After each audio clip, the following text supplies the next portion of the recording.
All right, hello YouTube. Welcome to episode 54. See. Okay. See, now you're speaking Spanish. All right. Make sure I change the slide there. Every once in a while I forget to change the slide. And yeah, so 54. It is episode 54 though. Yeah. Welcome to March. Gotta love that. How?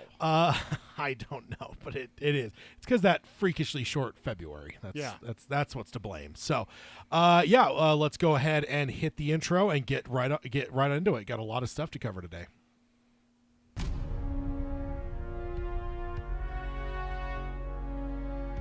He who is ashamed of his geekery has forgotten the face of Stan Lee.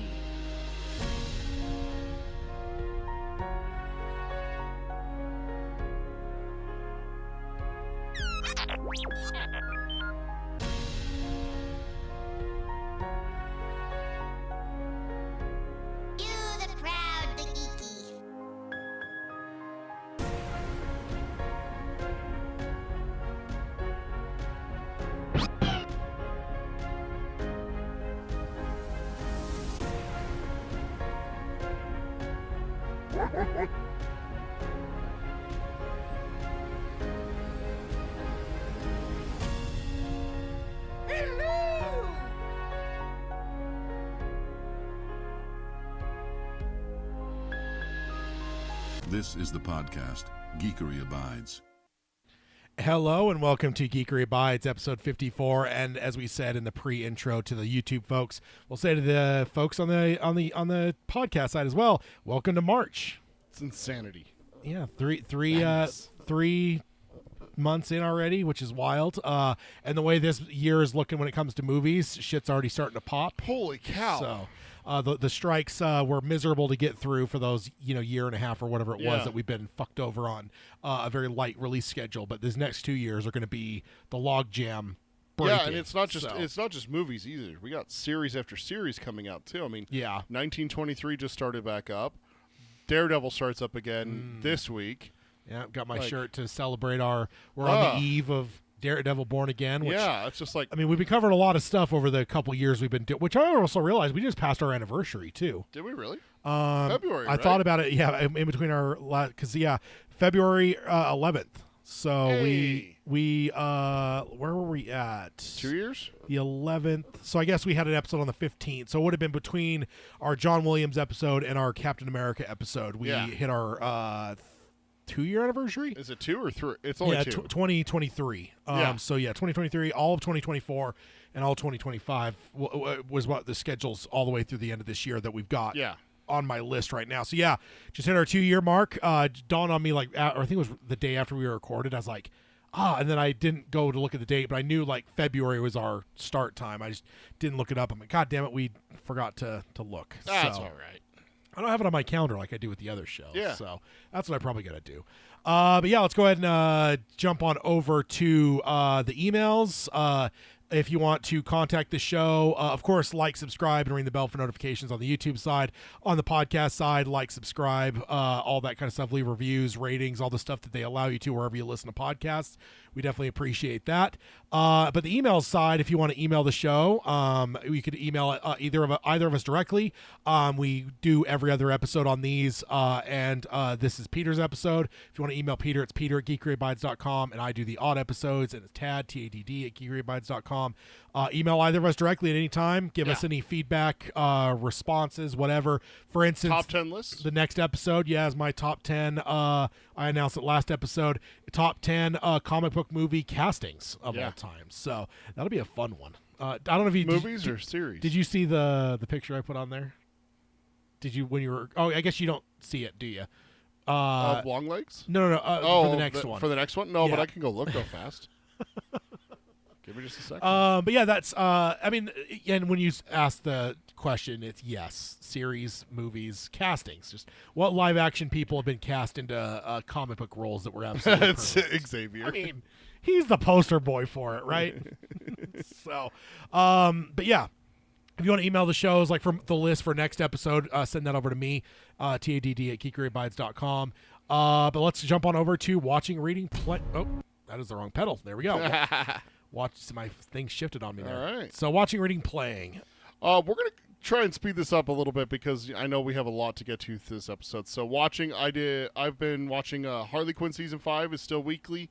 I've been rewatching Daredevil. I am not going to get through it a full rewatch before Born Again, but I am going to get through season 2. That's what I've decided is that season 2 is at least going to get done tomorrow. Yeah. I did go see The Monkey with you, and I watched Longlegs, which of course is the topic of discussion for this episode.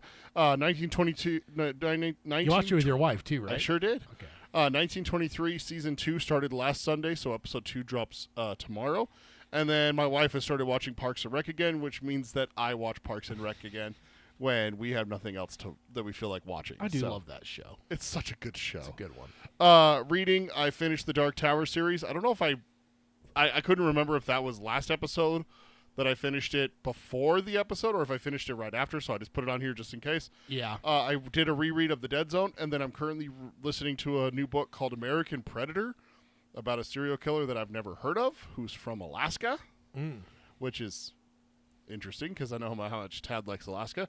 And then playing... Good vampire territory. Yeah. I still play Binding of Isaac. That's kind of my grindy game. Borderlands 3 I'm playing with my wife. I played all of Spider-Man 2 and finished it since the last episode. And then I am doing a replay of Fallout 4. Okay. Modded Fallout 4, by the way. For me, I'm just playing Mortal Kombat 1's all I've played in the last bit. I haven't been playing a lot of games recently.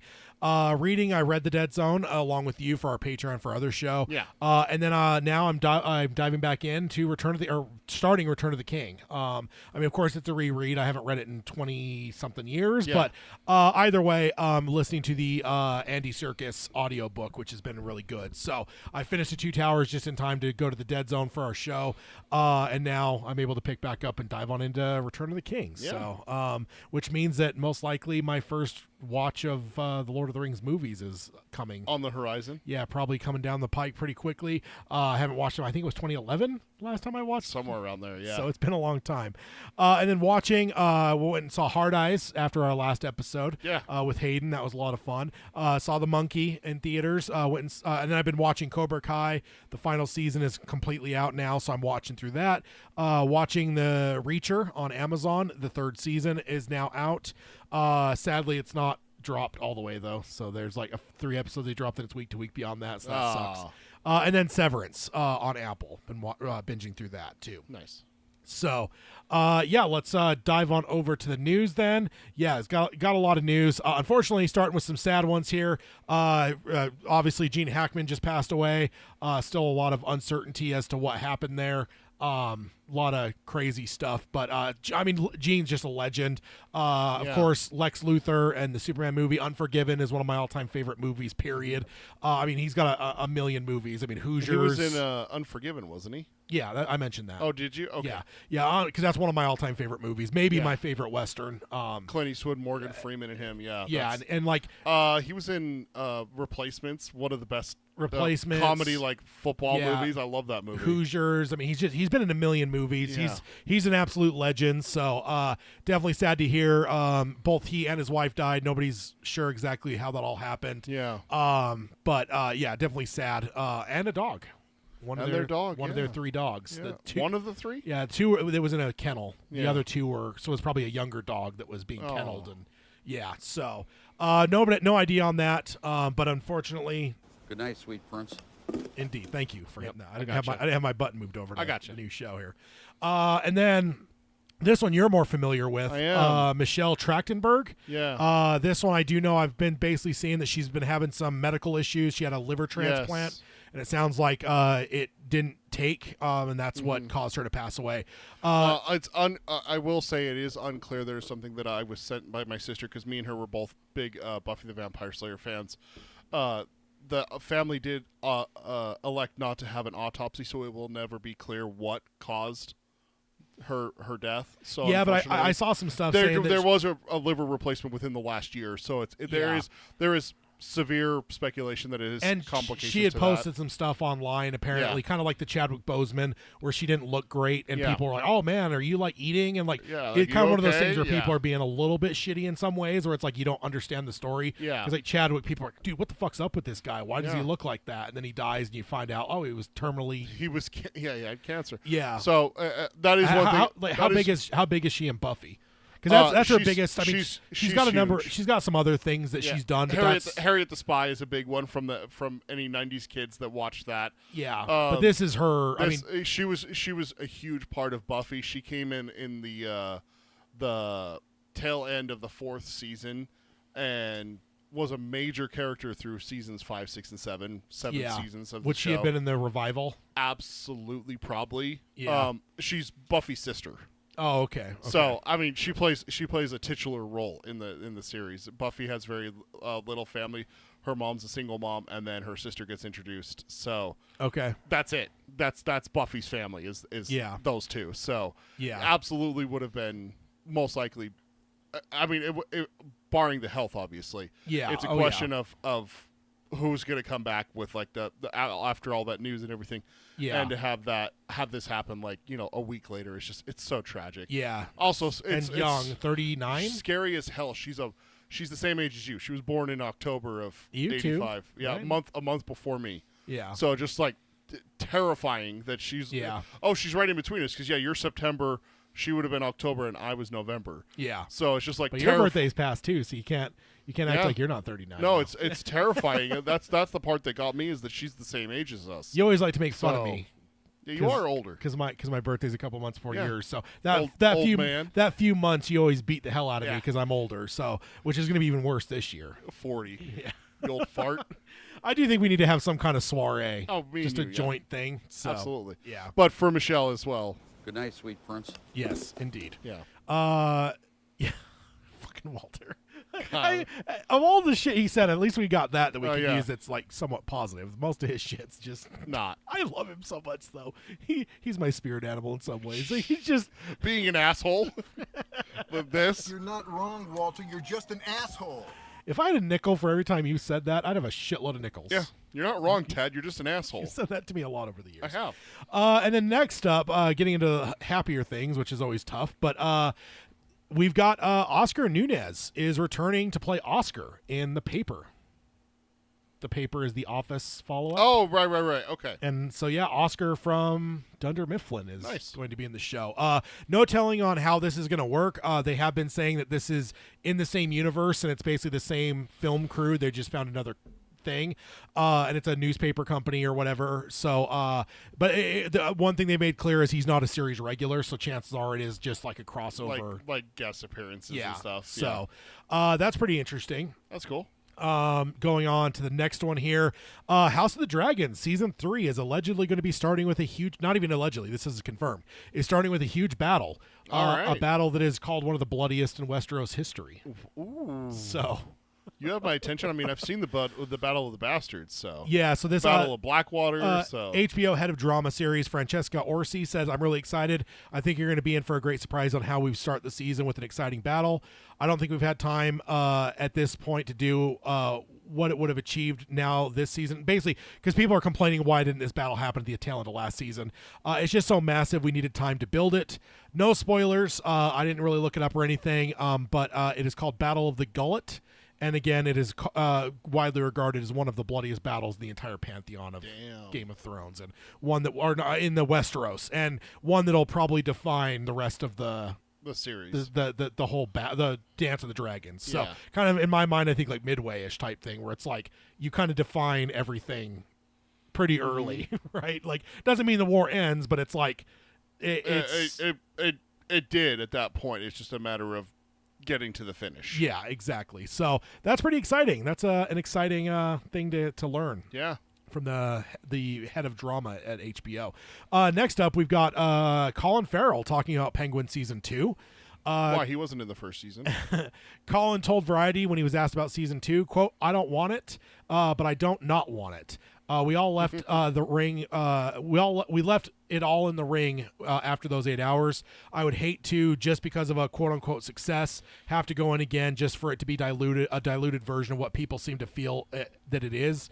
Majoritively, that's a fun word. So now I'm in no rush. I have no deep desire to do it. Sure, if they think that there's something that will work in conjunction as a parallel to Matt Reeves' cinematic universe, it's a good idea. I'm open to it, but it's not something that's concerning me. Okay. So, that all sounds about right. And also, I don't think that physically it's a fun thing. So maybe a year from now, when he's a little bit more removed from actually doing it, when he's not had to put that costume on for. Yeah, because I always hear while. it's like, women like immediately after having a kid are like, I'm never having a kid again. It's like then about a year later, Give them about a year, yeah. Yeah, then it's like, then they forget the process a little bit. So next up, we've got Rocksteady. A rumor is allegedly developing a Batman Beyond game. Yeah. So a video game leaker with a good track record said the next Batman game will be Batman Beyond, but it will not adopt the animation style of the cartoon. Also, the game is allegedly going to be an exclusive PlayStation, which is all kind of up in the air now because Xbox is largely getting rid of exclusives. Halo's coming to PlayStation. Yeah, there's been rumors of that. I haven't heard any official anything, but Microsoft's basically said that we don't feel the business model is like exclusivities anymore. No. Sony, on the other hand, is still... Microsoft's business model is to buy up small studios and then kill them. Very much in the EA realm. So this is corroborated by Bloomberg, who recently reported that Rocksteady is indeed developing a single-player Batman game. So cool. Yeah, that's coming. I mean, sign me up. I'm fucking there. If it's Rocksteady and it's Batman, I'm there. Yeah, indeed. So. Speaking of I'm there, going over to the next one, Steven Spielberg's UFO film is coming out in 2026. Another one? We've talked about this previous, that his next film was going to be a original UFO idea, but it's coming out June 12th, 2026. David Cope is writing it, which he has famously wrote Jurassic Park for Steven Spielberg, so that's pretty cool. It'll be starring Emily Blunt, Josh O'Connor, Coleman Diego, Colin Firth, and Eva Hewson. Nice. It was previously confirmed to be an original UFO idea. We also had a quote, or I think around last year sometime, that Spielberg said basically he was interested in, quote, scaring the shit out of audiences with a horror movie. I remember we talked about that, where it's like, oh my God, Spielberg doing a horror, like, and so people are wondering, could this be that? Is this crossing these two wires, or is this something different? I mean, you never know. There's guys like Spielberg have a lot of ideas, so it could very well be two independent things. But it's very intriguing. Yeah. He's previously done well with Aliens, Close Encounters of a Third Kind, E.T., and War of the Worlds. No, I never heard of any of those.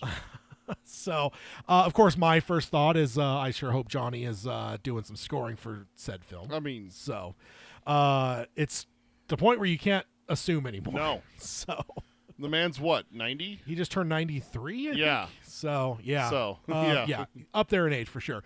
Now, out of the realm of what the fuck, Martin Scorsese is doing a Hawaiian gangster film. There's gangsters in Hawaii? Yeah. So the description reads: imagine Robert De Niro's Jimmy the Gent, character from Goodfellas, but is a ruthless Hawaiian crime boss based on a real figure who battled encroaching rivals for control of organized crime in Hawaii. Okay. So it's being comped as Goodfellas and Departed. Merge those things together, and it's happening on Hawaii. So okay. It will be starring, and this is where the shocker comes in, Leonardo DiCaprio. What? That's not the shocker. Emily Blunt. She's in everything. And this is the surprising part, Dwayne Johnson. Okay. That is not what I expected. You gotta have muscle, right? Okay, so you're probably not as much aware of this with like the whole, animated films and everything with Disney, but he is a huge supporter of Pacific Island culture. Yeah. Hawaiian, Samoan, Tongan, all of it and everything. For sure. So if there's something that's going to represent, he's going to be there. I don't. So, it's not that I would not expect The Rock. I mean, it's Martin Scorsese, for Christ's sake. I can't imagine there's anyone on the planet that wouldn't be like, yes, I'll be there. But it's Martin seeing The Rock and maybe his acting career and being like, yeah, that's the guy I want. He's kind of the Arnold Schwarzenegger type. He doesn't really he plays himself. Yeah. And I just don't think that is what you expect from a Scorsese film. Like he usually, Unless you just need a big Hawaiian-looking dude to beat up people. I mean, that's true. He could be kind of just a goon or whatever. But I don't know. What if he's like the goon? You know, like the big lieutenant. But he's the Mr. French for this film. Yeah, but in the I mean, even that, like I just blanked on his name, but he's a brilliant actor that played Frenchie. But you know, like in the pantheon of Harvey Keitel, Joe Pesci, Robert De Niro, Al Pacino, like Leonardo and The Rock, Dwayne The Rock Johnson. Just like I stared at it on my phone for a bit, where I'm like, this is The Onion. Like, there's no way.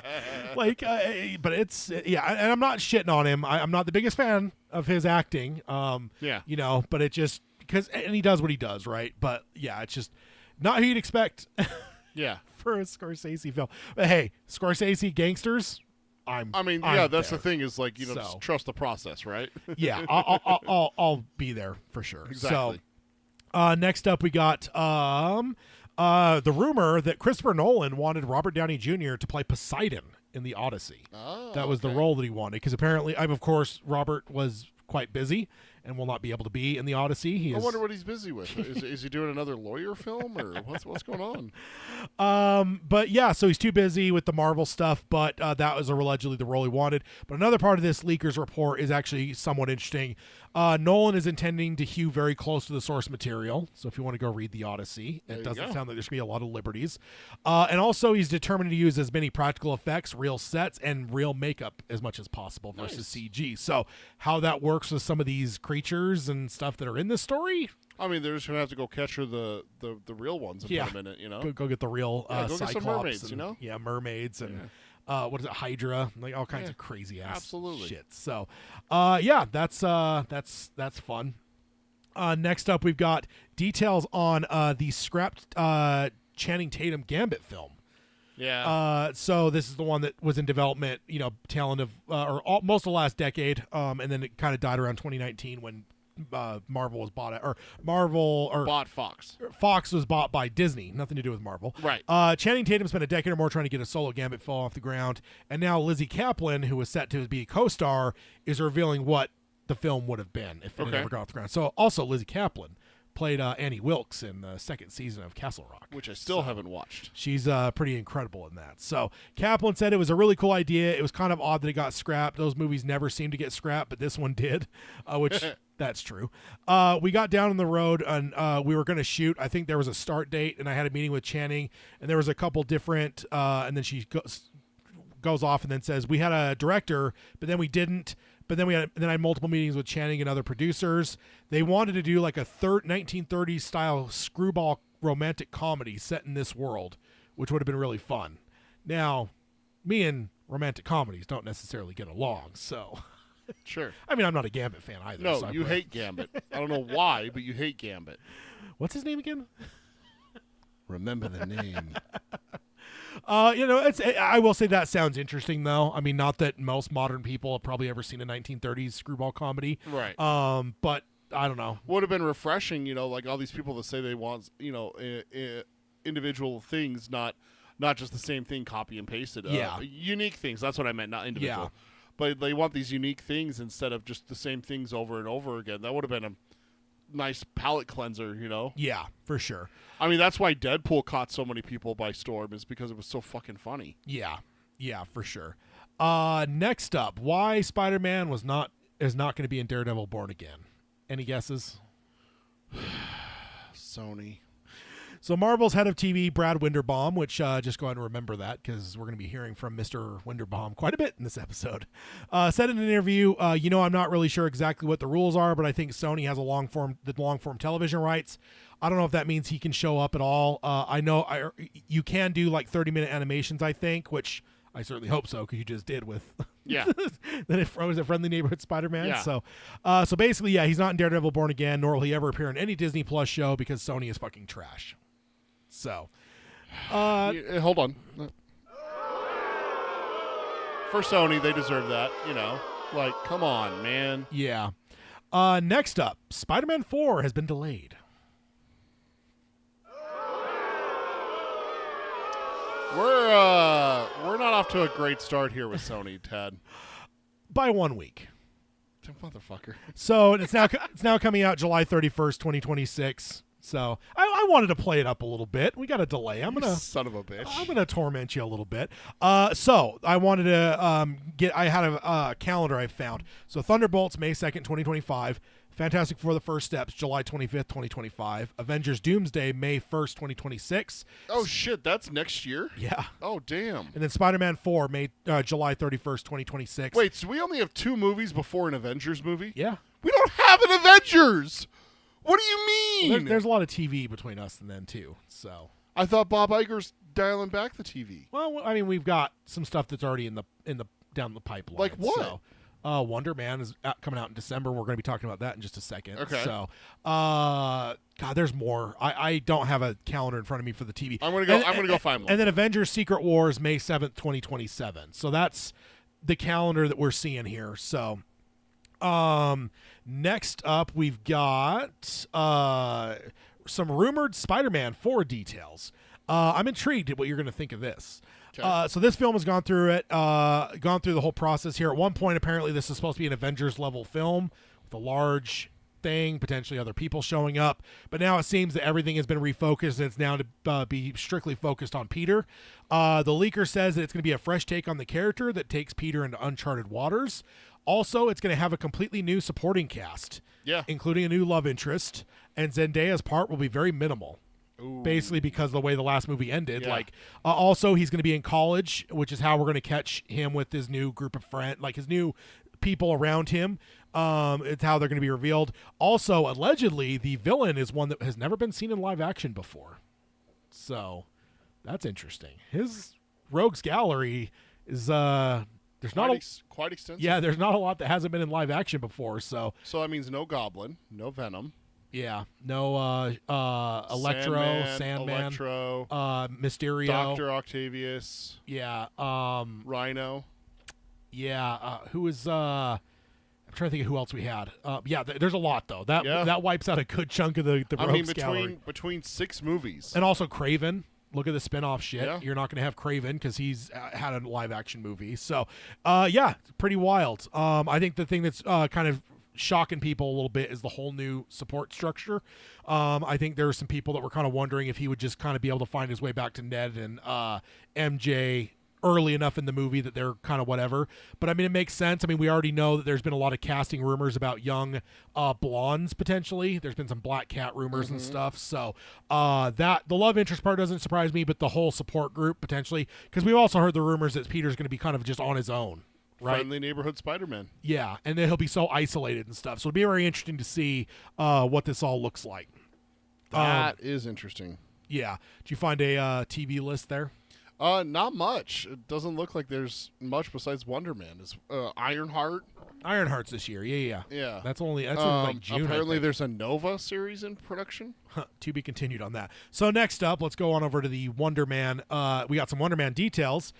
So this is the last project of the MCU for 2025. I wanted to point that out. This is allegedly coming out in December. So Brad Winderbaum gave some updates about the show, including, and again, so Mr. Winderbaum showing back up again. He said Wonder Man is 8 episodes. So okay. that's your episode count. It's a very new flavor for Marvel. It's straight from the minds of Destin Daniel Cretton and Andrew Guest. Honestly, it's one of my favorite things ever. I think it's the best show no one's ever seen, and I'm very excited to see the audience's reaction to it. I think it's a love letter to what we do as filmmakers. It's a love letter to acting as a profession, and it's a very sincere, beautiful show. So, I have not heard anything about this. Who the hell is Wonder Man? have we not talked? I don't think we've talked about Wonder Man. I don't remember a damn thing about Wonder Man. Who is Wonder Man? So he's and the problem is there's different versions of the character, so I don't know what they're going to be doing, but super strength, he's got like an energy thing. He's kind of got a lot. He's kind of, I don't want to say the Superman, but he's like one that's got a shitload of powers. It's, I don't know. I'm kind of intrigued the fact that this one's coming out in December, because that's basically going to be our last breath going off into the big year next year with Avengers. So I'm not as familiar with him. I've certainly seen him in more crossover events and stuff, but he's had some different versions. Like they've done like I believe there's a white version and a black version that they've done over the years. It's like Nick Fury. Nick was white for all the years, and then when they did the God damn it, what was the reboot thing in the early 2000s or late 90s where they in that version they basically like, hey, let's mimic him after Samuel L. Jackson, and then down the road they cast Samuel L. Jackson in the Ultimate. Oh, was that done before? I always thought that was done after the MCU was launched. No, Oh, today I learned. No, yeah, the comic book people basically were like, oh, let's just redo Nick Fury. Let's kind of Samuel L. Jackson's a badass. Let's just make it him. I found an article on Variety from December of 2024. Ironheart comes out in June. Yeah. Fantastic Four in July. Eyes of Wakanda, August, which is an animated show. Yes. Marvel Zombies, October. Wonder Man in December. Yeah. And then, it says Avengers Doomsday, May. So Ironheart and this one are probably the ones that will maybe have an impact on the Avengers, but we'll see, man. There's a lot. And then Spider-Man 4 is 2 months after Avengers. Yeah. And then the rumors are that this show, Wonder Man, is going to have a vibe like Silicon Valley or Dave or Barry. So those are the kind of shows that it might replicate. And then, quote, there's a little bit of a streaming leeway in the episode runtime. So I think our shortest episode is 20-something minutes and our longest is 40-something minutes. So, yeah, I'm not a big fan of that. So that's unfortunate. Let's go ahead and jump on over to the next one here, which is Moon Knight.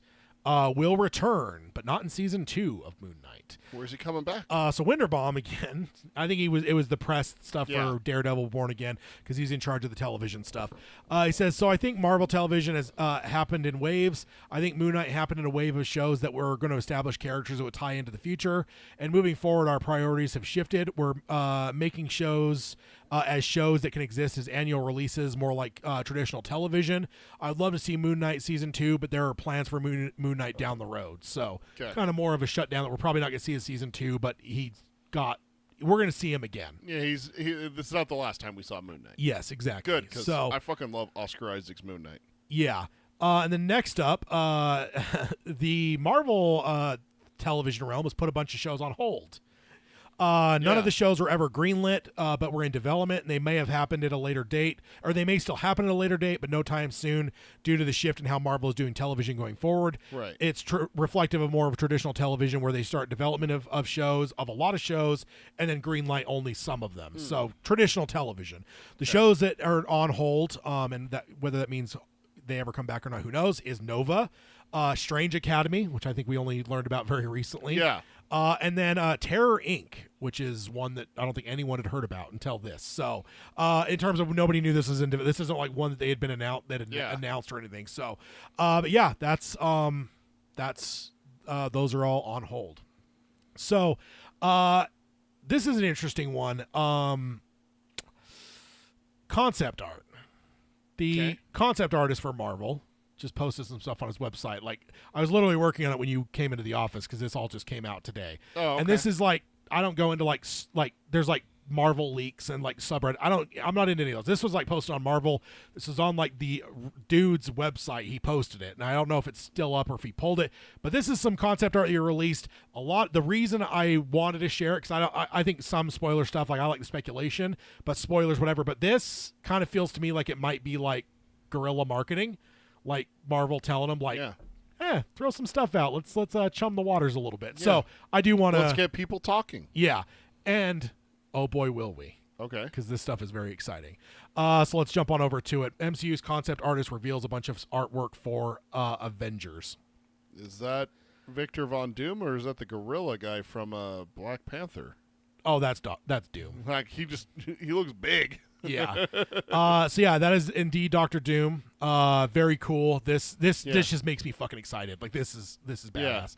But isn't he supposed to have a green hood? It's greenish. It's light, but it's white. I don't know. It's gray. I don't know. There's some green there. Yeah. So let's go on over to the next one. This one is very interesting. Okay. Very medieval looking. Yeah. If you look close, Doom is on his throne there. What's that person behind him? Are they holding like a scepter, like one of those holy, like the person in white back there? Yeah. So yeah, there's that. Next to him on the left of him, or our left, his right. that looks like Doctor Strange. It to sure me. does. And also to his right, or to our right of him, his left, I believe that is Sue and Nathan, being his wife and kids potentially. Okay. And I believe that's Reed on his knees there. Okay. So that is something, man. And then the next one is very exciting for some people, probably. Quill and Vision. This is White Vision, and Peter Quill hanging out on the couch with beers and pizza, and I don't know. This is the weird ass shit. All right. This is the weird kind of shit we got in Infinity War, and I am fucking here for it. So Is that where White Vision pissed off to? Is just to go hang out with Quill? go hang out with Peter Quill at his dad's house, probably, or grandpa's house. Yeah. Oh man. Uncles. Oh, No, it Grandpa. was his No, grandpa. Grandpa. You're right. Yeah. You're right. Next up, this is very intriguing. So I want to set the stage as well, because we already covered that Doom that was very. Wait, are we covering Marvel or Shrek 5? So we already covered that one that was very medieval looking. Yeah. One version of Secret Wars, basically, he has everyone. They're like brainwashed to sleep, and it's medieval setting. Oh, okay. And then like one character wakes up and like, what the fuck? And then like he has to then go wake everyone up to like, hey, Oh. we're trapped by Doom. A lot of people would speculate that Peter might be the one that would wake up. So So we have this whole medieval movie, and then Peter wakes up, and that's Spider-Man 4. could be. I mean, that's him trying to fight to wake all the Avengers and everyone up, Could which be. would explain why the fuck haven't we seen an Avenger for? Where's Shang-Chi? Where's all these other characters? You know, Yeah. everyone except for Falcon. Yeah. Oh, sorry, Captain America. Everyone's MIA. Where is Yeah. everyone? Yeah. You know, I still have a feeling Thunderbolts is going to be a big thing. I think we have the more and more you say that, and the more and more I look at things, the more and more I think you're right. Yeah, I think that by the end of that movie, we have a base level of Avengers. I think you're onto something. So, this one though is insane. This is also medieval, but we've got a Hulkling. We've got We got Hulk family. We We got- got Hulk, She-Hulk, and Hulkling. Hulk, and if you look closely at Bruce there, that doesn't look like Smart Hulk to me. Yeah, he's got the gray right here. No, look at his face. He does not look. There's a look to Smart Okay. Hulk. That looks like angry, pissed off Hulk. There's a lot of people wondering with this, like, because there's been rumors that World War Hulk might be a thing, and so it's like, is a matter of, is this actually Secret Wars or Doomsday on Battle Planet, whatever, or is this some kind of like tease for what might be to come? Maybe we'll see a vision of it or something. But Okay. yeah, it's pretty cool to see. The next one might be my favorite. This is the Young Avengers with Peter Quill and Wong, Oh. including Speed there next to his Yeah. brother. So that's pretty cool. Look at what Miss Marvel. Yeah. I just spaced on her Kamala name. Khan. Kamala Khan. Yeah. Look at her just like gushing over Wong. Yeah. I love it. Yeah, and then the twins, and then you've got Kate Bishop. Bishop, and then Shoot, what's Ant-Man's daughter? Cassie Lang. And then as a, comic, What the hell is that thing to the right with the X? that's what I was about to say. A lot of comic book fans are very excited. Dude, but is that Slimer from Ghostbusters? that is Dupe. Dupe? Yes. What the fuck is a dupe? He's an interdimensional creature. Generally in the comic books, his talking text is all like, it's not. It's symbols It's and symbols. numbers. And And yeah. it looks like profanity. He's super powerful. He's got like a TARDIS thing where he could like store a lot of stuff in him that is like beyond like. Oh. He's super powerful and really a fan favorite. So people are losing their fucking minds that Dupe is showing here in this.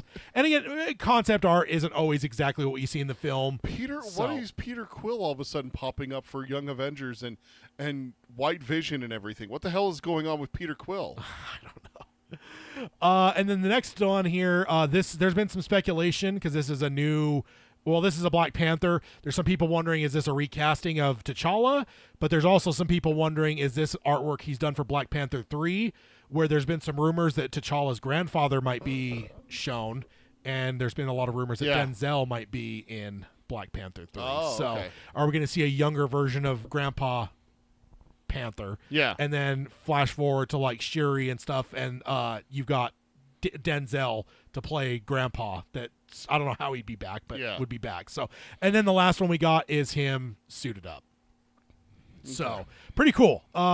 Pretty exciting to see some of this stuff. Of course, concept art's just concept art. Yeah. I mean, there's a lot of shit that gets left on the cutting room floor. And it may not even look like it. It could all be deception. I mean, there's, the fact that he posted, this isn't just like some like weird, this is like him on his official website posted this, makes me think that Marvel was like, hey, go release some stuff. Hey, we need some press. And I'm sure, that some of it is, all of it was approved of what they were actually going to show. So, no, not the one that shows Spider-Man 4's villain. Not that one. Nope, we're not doing that.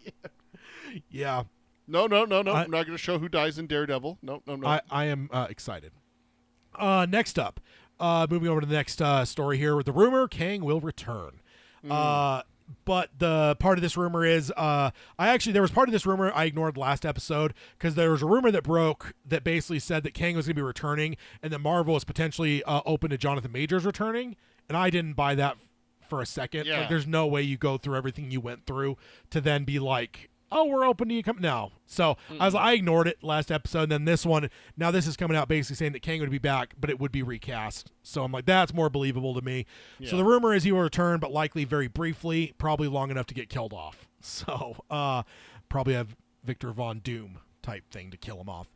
Gotta make Victor a threat somehow. Yeah, so the rumor is that the Severance actor Tremel Tillman, and if anyone watches Severance, he plays Mr. Milchick, could potentially be the one to take the role. He does a great job playing a very unsettling person. So, good stuff there. Next up, we've got that's the wrong slide. There we go. Punisher is getting a special presentation on Disney Plus. Nice.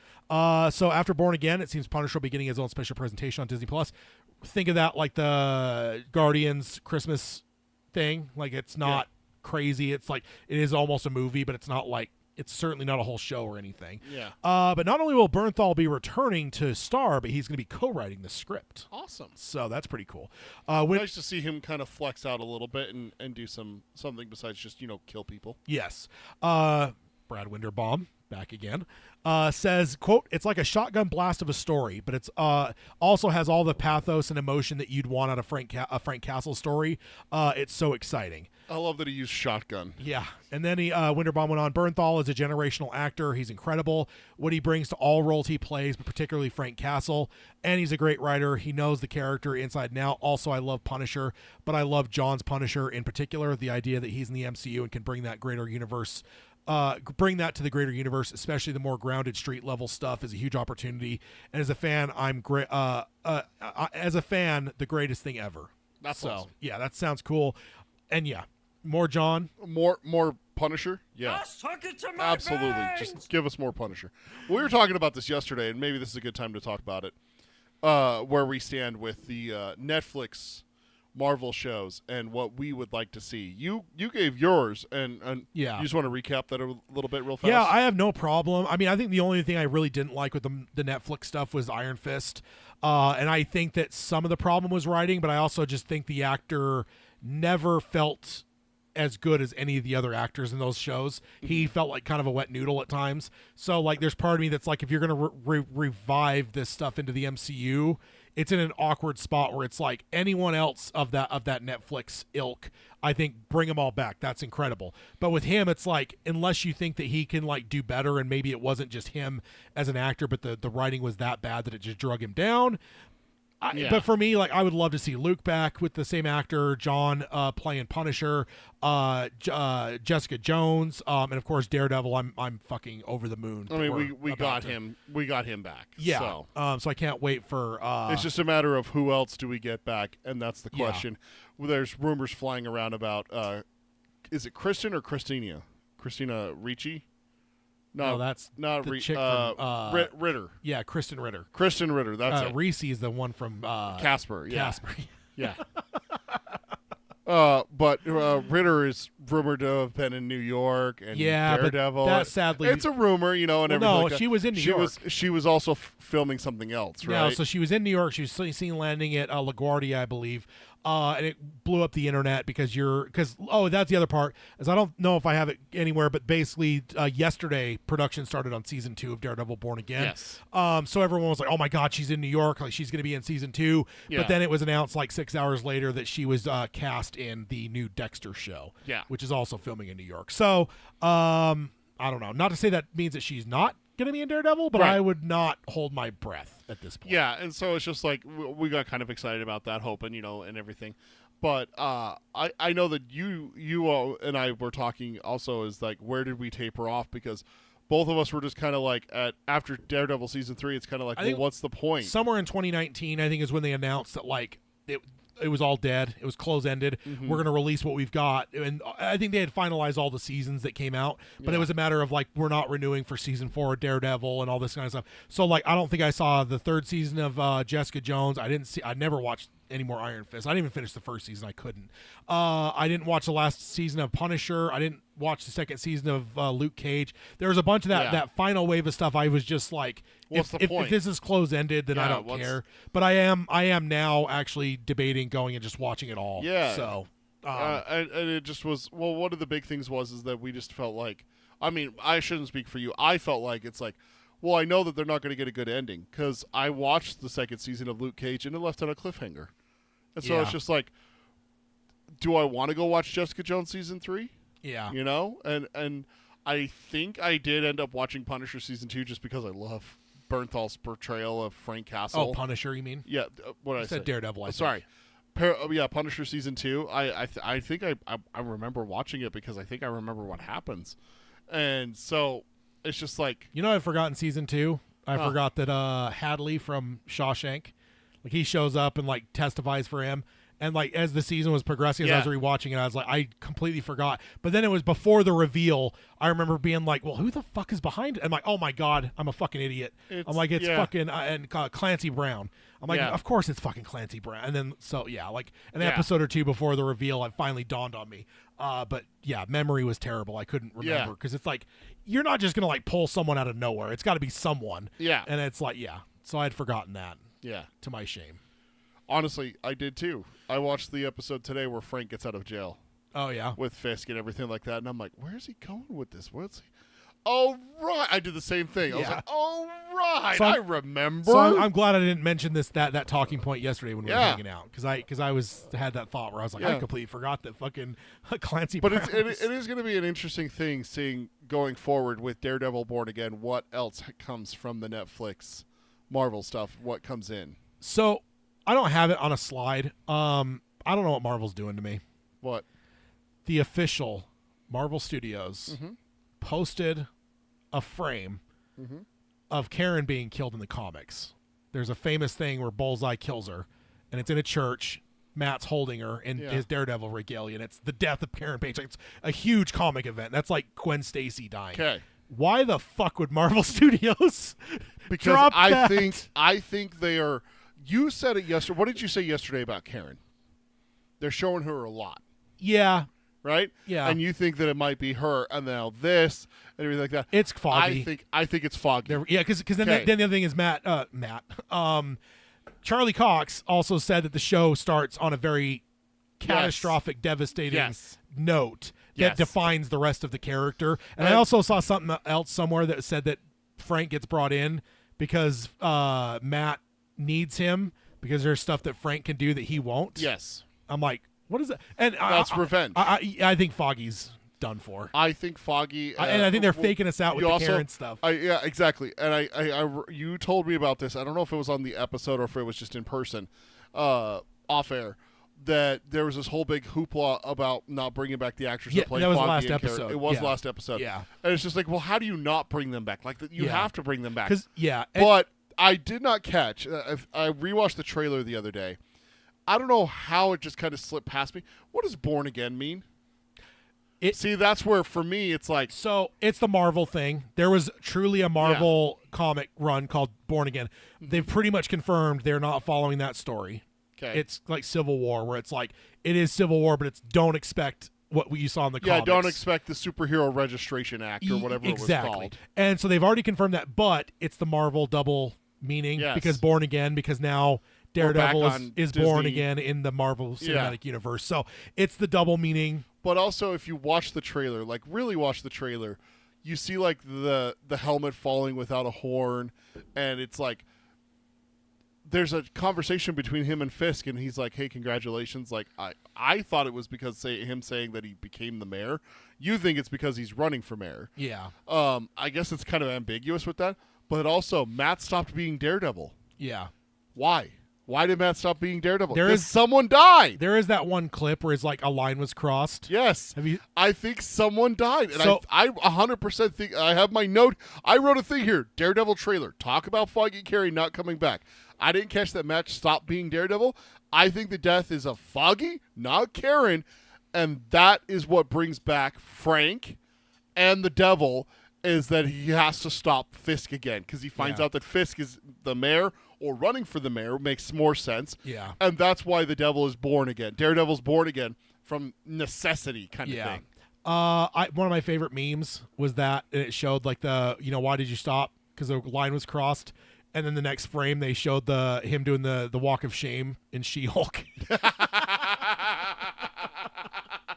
That was good. That was a good one. So and like the fact that Marvel Studios is sharing like a infamous comic frame of the death of Karen Page. Dude, it's such a misdirect. Like, you're not doing that. It's a misdirect. And she's in the trailer a lot. Which makes me think that Foggy is not, and they don't have enough footage to put him in because he dies in the first 6 seconds. That was my first fear when they moved from these two aren't in it, this is a soft reboot, to they're in it. Is my concern was it was going to be like a fan service, and they were going to come in and be both of them were going to be killed immediately, and that would be like the thing that started the whole thing. So I'm hoping that's not the case, but we'll see.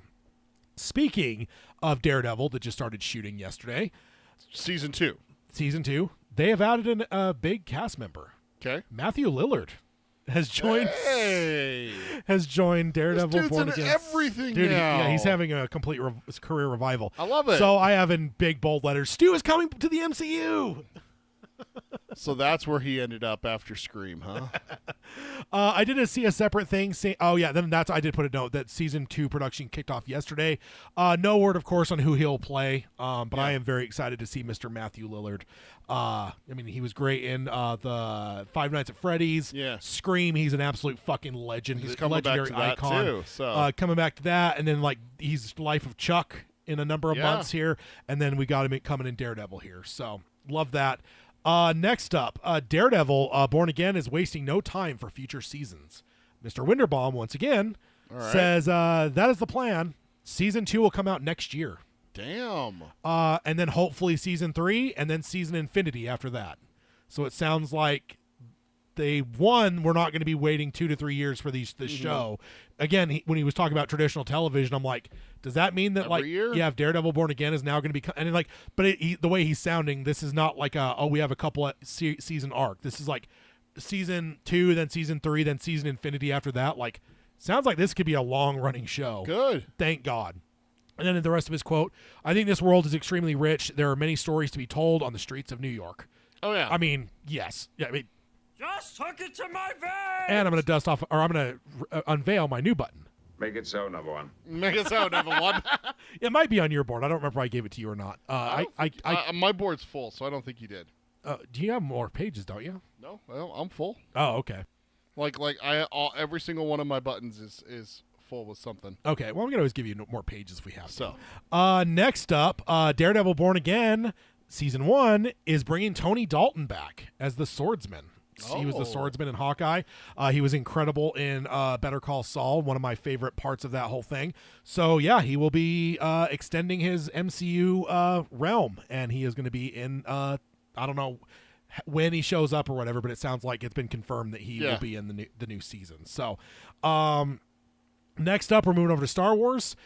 We got Kathleen Kennedy corner. So that's Kathleen, a whole big thing, right? a whole big thing with Kathleen, and then she also did a big sit-down interview, and there's a lot of stuff that came from that. So I just jammed it all in this one thing. So first of all, there was rumors that she was retiring at the end of the year. And that's turned out to not be the case. So they got a quote from Kathleen. She says, "The truth is, I wanted to say loud and clear, I'm not retiring. I will never retire from movies. I will die making movies. That's the first thing that's important to say. I am not retiring." What's happening at Lucasfilm is I've been talking for quite some time with both Bob and Alan about what the eventual succession might look like. We have an amazing bench of people here. We have every intention of making an announcement months or years down the road. We're in lockstep as to what that's going to be, and I am continuing. I'm producing the Mandalorian movie right now, and I'm also producing Sean Levy's movie, which is after that. So it sounds like that's next up after Mando, which that's kind of new. So I'm continuing to stay at Lucasfilm, and I'm looking very thoroughly or thoughtfully with Bob and Alan as to who would be stepping in. So that's all underway, and we have every right to make that announcement when we want to make it. So yeah, and that makes sense. I mean, Bob Iger retired, and then like the successor to him was not great, so he came back. So it's like whenever you're in a large role like this, like succession is a very big deal. It is, because like you're talking billions of dollars for these companies. Like, so it comes down to, yes, they are working out a successor, but that doesn't mean that she's actively in the on her way process out. of on her way out. Yeah, it's kind of like it's funny because I don't think I put a note of this, or I think I sent it in our group chat, but it's like, it's funny to me because if it weren't for all the Disney bullshit firing James Gunn, I truly believe that what would have happened is James Gunn was becoming the right-hand man to Feige. I think what would have happened is Gunn would have then taken over the Feige role, and I think Feige would have moved to Star Wars. Oh, yeah. Because he's a massive Star Wars fan, and he's a proven commodity of like, look what he's done with Marvel, plug him in there, and then let James run Marvel. But Disney had to be fucking idiots and fire him over dumb Twitter shit. From decades ago. Yeah, from decades ago. And now, it works out because now he's going to help DC.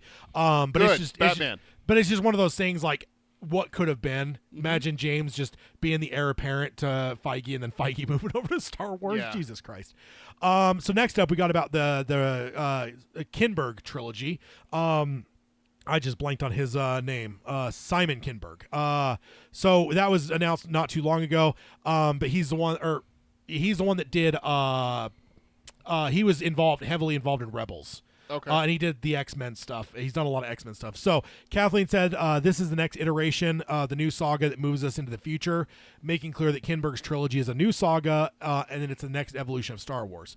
Quote, "We're absolutely rolling fast and furiously. That has gone exceptionally well, and he's literally going to script as we speak." No Fast and the Furious in Star Wars. I mean, I know they did Cars in Space and everything like that, but not in Star Wars, no. We'll see something probably in June. Simon, if you remember, he did some work with us years ago on the animated show. And Kathleen, you better put some respect on Rebels there. Not the animated. It has a name. Yeah, exactly. And it's the best thing that Disney has put out, in my opinion. Period. Like, Mando. 100%. I think Rebels is the champ for me. Rebels is great, but Mandalorian's better. Not for me. I think Rebels is peak Star Wars. I put Rebels over the Clone Wars too. I know that a lot of people think. Ooh, man, Tad. Ooh. Oh. And then she goes on, which was really wonderful collaborative experience. And then he got very, very busy with X-Men, and then he recently became available again, and he segued into this space beautifully. We're very excited about where that's headed. So that sounds pretty cool. And then the Sean Levy film that allegedly might be starring Ryan Gosling. There's been no confirmation on that. But she said, quote, "It's all post the first 9. Sean's is a standalone Star Wars story that'll take place post 9, maybe 5 or 6 years out. And Mandalorian really stands on its own because there we're dealing with a whole other era of the New Republic. We have other developments going on in that space as well. So that's the space that we're pretty much focused on right at the moment, because obviously with the Mandalorian, we have a pretty good sense of what's going. And with this, it's all pretty much new characters. We may bring in some characters from the sequel saga, but pretty much it'll be new characters for Sean's film." So Okay. And then on the backlash with development issues, she says, "What's troubling and frustrating is that our developments get scrutinized. I don't know any other production company where their developments are scrutinized to the level of Star Wars. Yeah. It's very hard for anything to happen within Star Wars without some aspect of it becoming public before you ever want it to become public.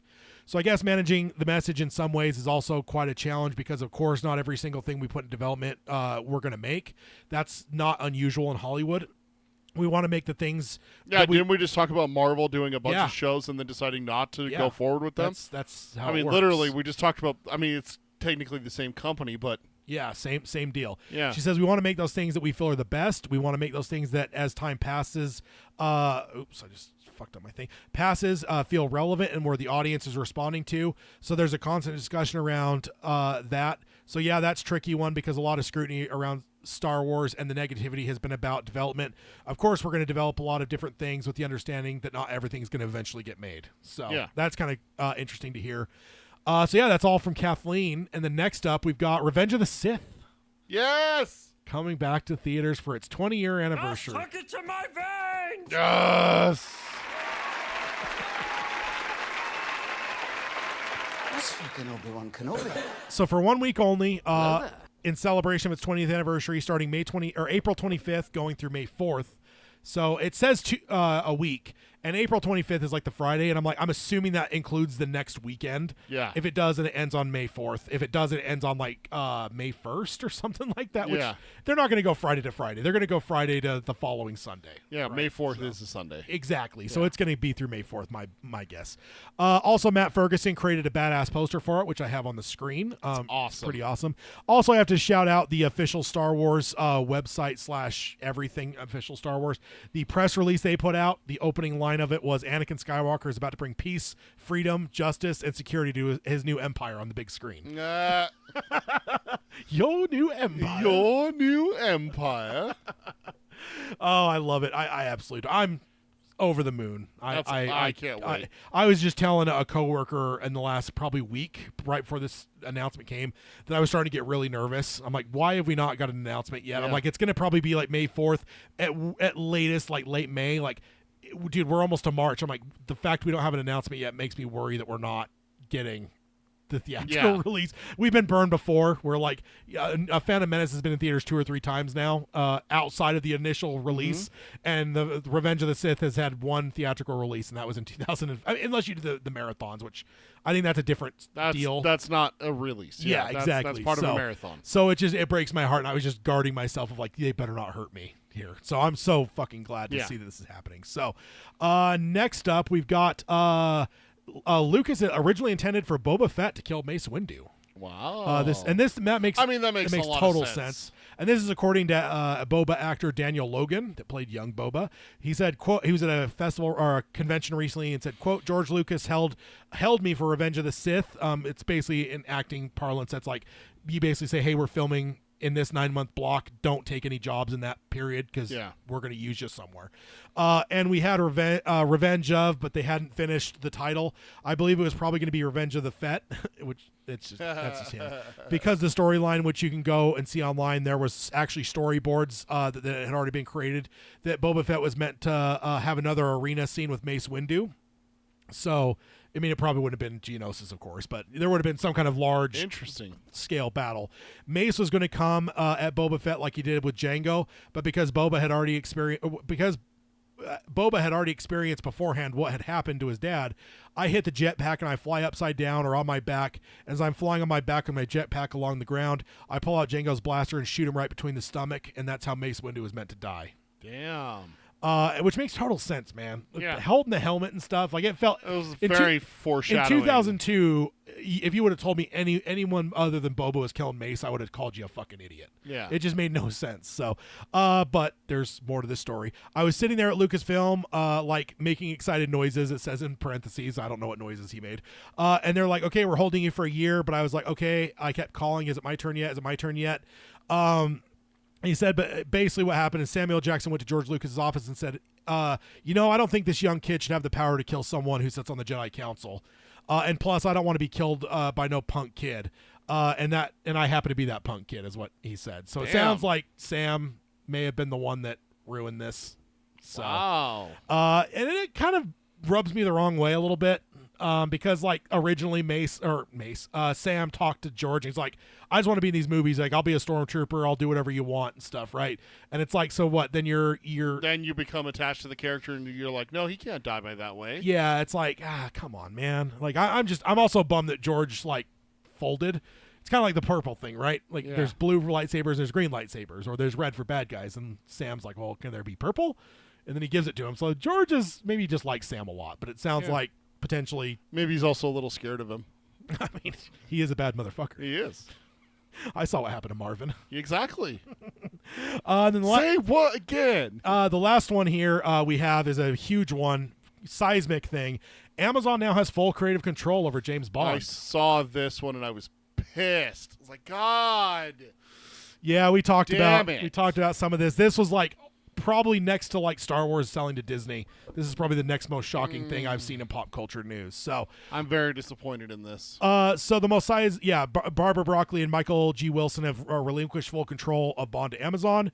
Wilson said, with my 007 career spanning nearly 60 incredible years, I'm stepping back from the producing James Bond films to focus on art and charitable projects. Therefore, Barbara and I agreed it is time for our trusted partners at Amazon MGM Studios to lead James Bond into the future. Broccoli said, my life has been dedicated to maintaining and building upon the extraordinary legacy that was handed to Michael and me by our father, producer Cubby Broccoli. I've been honored of working closely with 4 of the tremendously talented actors who have played 007 and thousands of wonderful artists within the industry. With the conclusion of No Time to Die and Michael retiring from films, I feel it's time to focus on other projects. So my wonder here is if Amazon basically cut them both a massive check. They did. You know, I saw something about that. I don't think there's anything confirmed, but the day this was announced, I was talking to somebody at work. I'm like, I bet you anything they just like, hey, how many zeros do you want on this check? But honestly, both of them are older people too. I mean, I think that he's in his like upper 60s, if not like early 70s. Yeah. She's even older. So like they're not spring chickens, and like I'm not sure where either of them are with like if they have kids that could have been like the successors to them. So honestly, yeah, sad day. I don't trust Amazon one bit with this role. Not after the shit that they said. What was that, like 2 or 3 episodes ago? Yeah. But the details on this apparently are that this has been in the works for a while, but Broccoli was the big holdout. As we've covered, she was not impressed with the Amazon folks. However, I do want to bring some fairness, because there was a part of this report that was kind of sad. Barbara and Michael do have their flaws.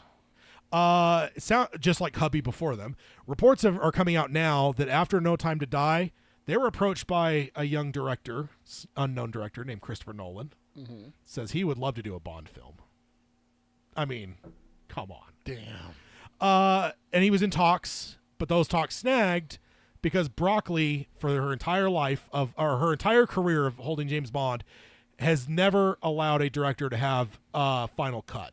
She would always have final cut. And Christopher Nolan is a very meticulous filmmaker. Yeah. He is like in the writing process. He is in the editing process. He is in the everything. He is a perfectionist, and he refused to fold. He's like, I'm not going to allow something with my name on it to have somebody else have final cut. Yeah. So he walked away, obviously went on to make Oppenheimer, which made $1 billion and won Best Picture. So not the worst for him. It kind of reminds me of Cubby famously telling Spielberg after Close Encounters, which means that Jaws was out already as well.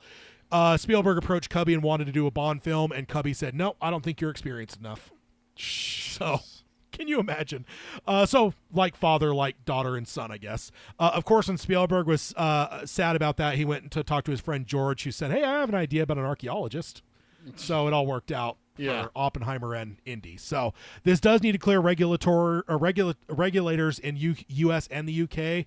And as such, Amazon is not allowed to move forward one iota on anything until that all happens. So, but yeah, sad day for sure. I do think it'll probably be the death of Bond because, we'll probably end up seeing Good night, sweet prince. a Moneypenny spinoff show and a fucking... It's just going to get oversaturated, and you just won't have a respect for the character.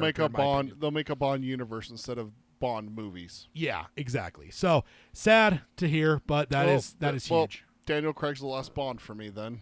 Yeah, I mean, I'll be open-minded to see, but I'm going to be very suspicious because I don't know. After the shit that I heard, like all that, like making Bond a female or spin-offs and stuff like that and other things, like a whole universe and everything, that's not Bond. And that wasn't the being female was actually under Broccoli and Wilson. Oh, was it? Okay. That idea has been around for a bit. No, it's more of the there's just, I don't know, it's just we'll see what happens. I don't need a Moneypenny series. It's Bond. What Voight or Vought? It's Vought getting control, right? That's just that's the sad part about it. Yeah. So but that does transition us over to the main topic. We actually have a popcorn topic first. Oh, we want to do that first or after? No. Okay, no. We'll do the main topic first. Yeah, you're right. Okay. Yeah. Longlegs. Yeah. We talked about this last time when I announced that we were going to be doing Longlegs, that I wanted to start focusing a little bit more on individual things instead of just like whole franchises and stuff like that. I know we've done individual episodes. We did one for Revenge of the Sith and everything like that, but I want to do something outside of Star Wars, Marvel, and superheroes and everything like that. So Yeah. Longlegs seemed perfect for us. You hadn't seen it yet. I hadn't seen it yet. This is a blind pick for you. So first of all, do you regret it? No. Now that you've watched it? No, I do not. I was like wondering, I'm like, because it's not Silence of the Lambs in terms of like, it's just one of the greatest films ever made, and everyone walks out raving. It's very split. Some people walked out of it not really liking it, thinking it was overhyped. Other people walked out loving it. So I was very curious. I'm like, oh, they haven't watched it yet. I'm like, so that was one of my first questions I was going to ask is like, do you regret picking it now that you've watched it? I don't regret picking it. I think it's going to be a fun conversation for us to have. I don't know if it's going to take the whole rest of the time, being just one movie and everything like that. But I also want to get a lot of your insights into it and everything. And you saw it in theaters. So, twice. How much? How much was the theater full? When you went and saw it, because I assume you saw it like opening weekend. Yeah, opening weekend, but I do think we ended up going to a later show. Hayden and I think it was I don't know, like a 9 or 10 o'clock show. I mean, it was about normal. I mean, horror movies always draw crowds, so there was definitely a crowd. I mean, it was no like opening weekend of Guardians of the Galaxy level crowd, but like it's easily probably 2/3 full theater. Okay, so a normal, just like with the monkey. That's about what we saw. Yeah. Okay.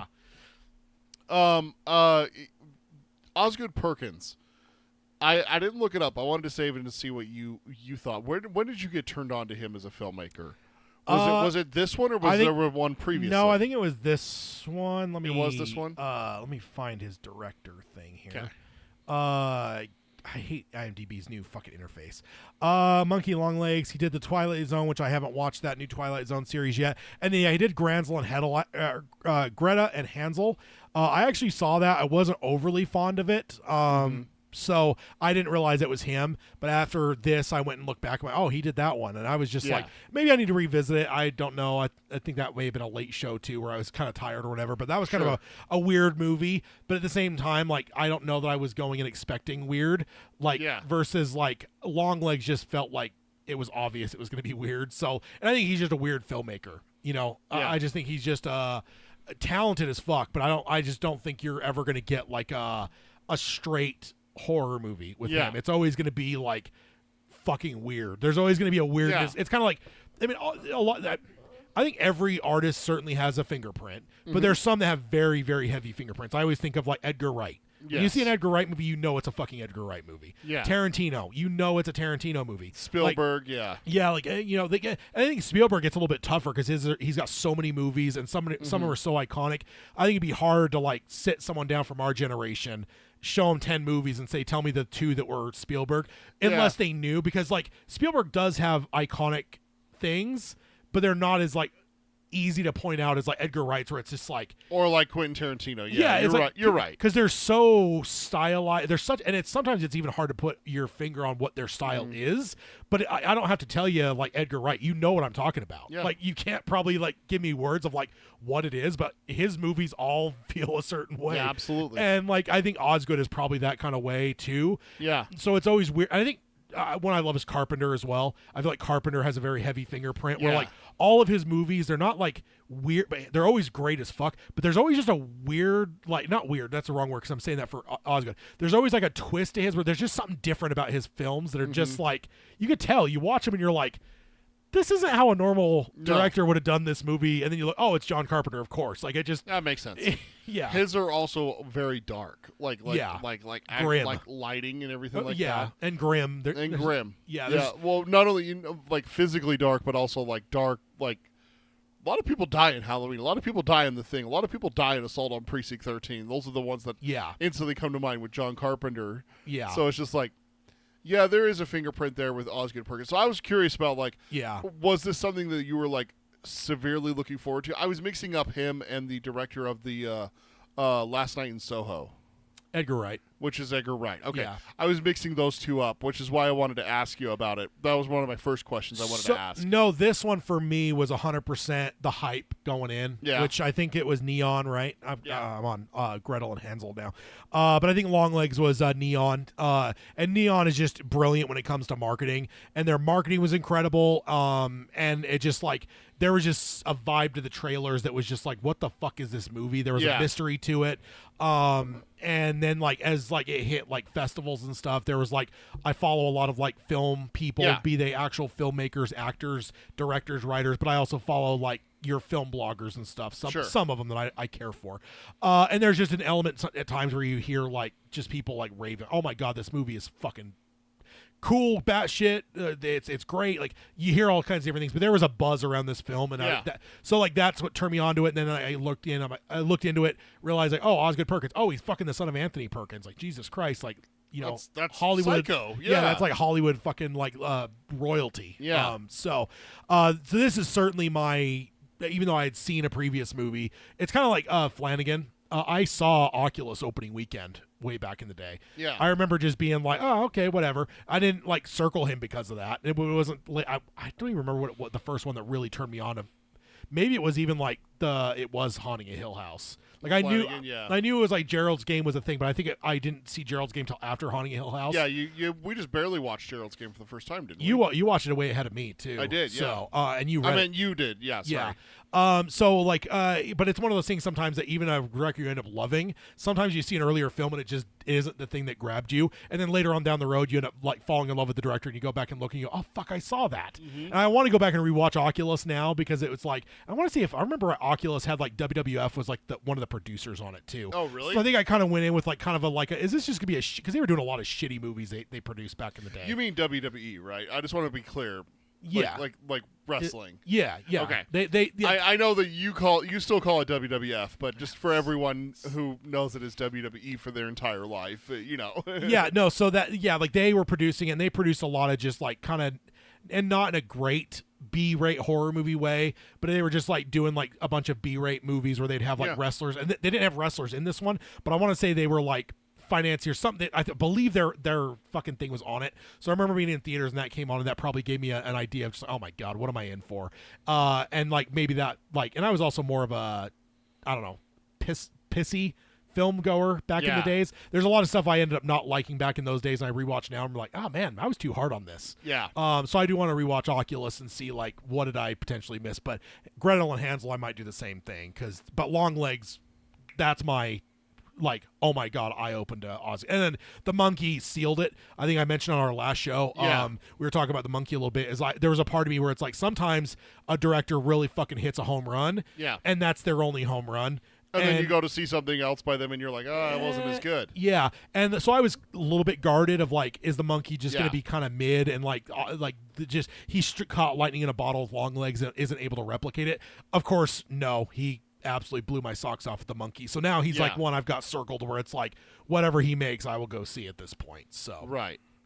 I got to tell you that one of the first things that happened with this film for me is that I was thrown off because I couldn't get a sense of when the fuck this was taking place. I couldn't tell. Oh, yeah. You know? Yeah, it is. It's about 10 some minutes in when you see the Clinton thing in the office. This is my note I wrote down. It was jarring not being able to get a sense of what year this takes place. Picture of President Clinton is when I was finally able to peg it. Yeah. Like, I was like, oh my God.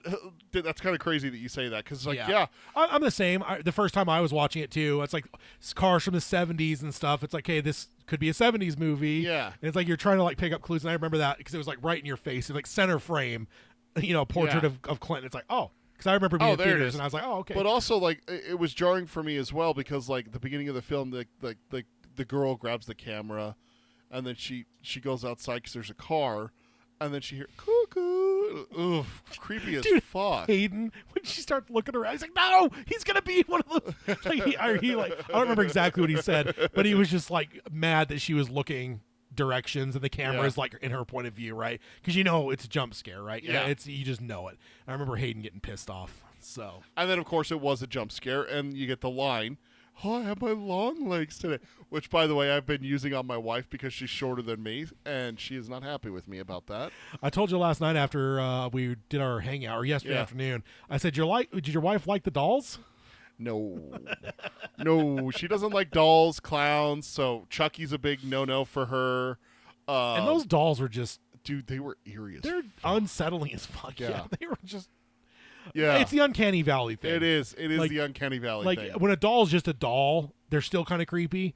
But when a doll's trying to look human, it's kind of like the artificial, like, robots now they're trying to make that are, like, human-looking. It's like, no, that's not right. I want very clear, and it's a big thing in Fallout 4. There's these things called synths, and there's early synth models that very clearly look like robots, and they're like hyper aggressive and they want to kill you. Yeah. But then there's this whole thing, this whole storyline where there's the synths that are human looking. Yeah. So and you don't know who is a synth and who's not a synth. So it's Terminator. It's Terminator, exactly. Because what is it? The 600 series had rubber skin. You could pick them out of a crowd. Yeah. It's like, but now the new ones, he's like, they sweat. They've got BO. Like, Yeah. you can't tell. Yeah, Like, exactly. And so that's what I'm thinking of here. Is that's that uncanny valley. Is like there's a little spoiler. There's a little scene in Fallout 4 where you go walking into the main city, and there's a guy holding a gun on his brother. He's like, "You're a synth," and he's just like, there's this whole confrontation between the two of them, and it's just like, holy fuck, like they really play this up. So I've stalled on it, but I'm gonna get back to it. But the new Battlestar Galactica. So in the original Battlestar, you have the Cylons, or the robotic. You know, it's kind of Terminator-esque, where you got like the robots that have wiped out. They basically nuked humanity, and all that's left is what's on this like frigate that's Battlestar Galactica. Oh, okay. And there's like rumors of this planet called Earth where humans live, and they're like the whole premise of the show is to go try to find Earth.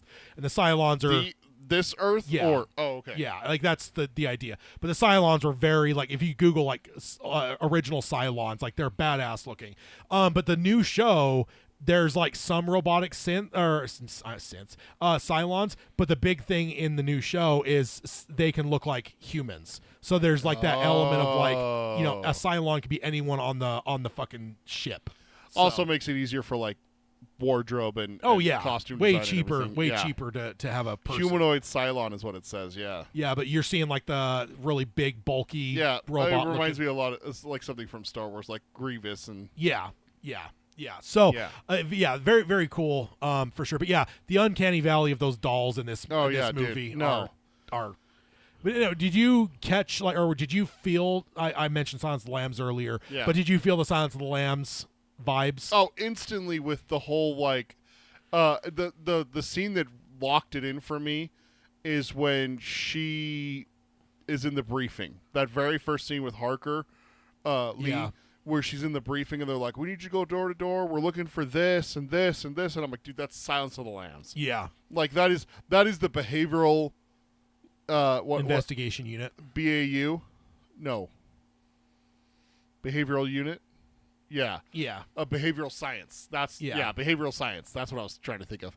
I expected Jack Crawford to come walking around a corner with Clarice, heading towards talking to Hannibal. You know, that scene made me feel very Silence of the Lamb. Yeah.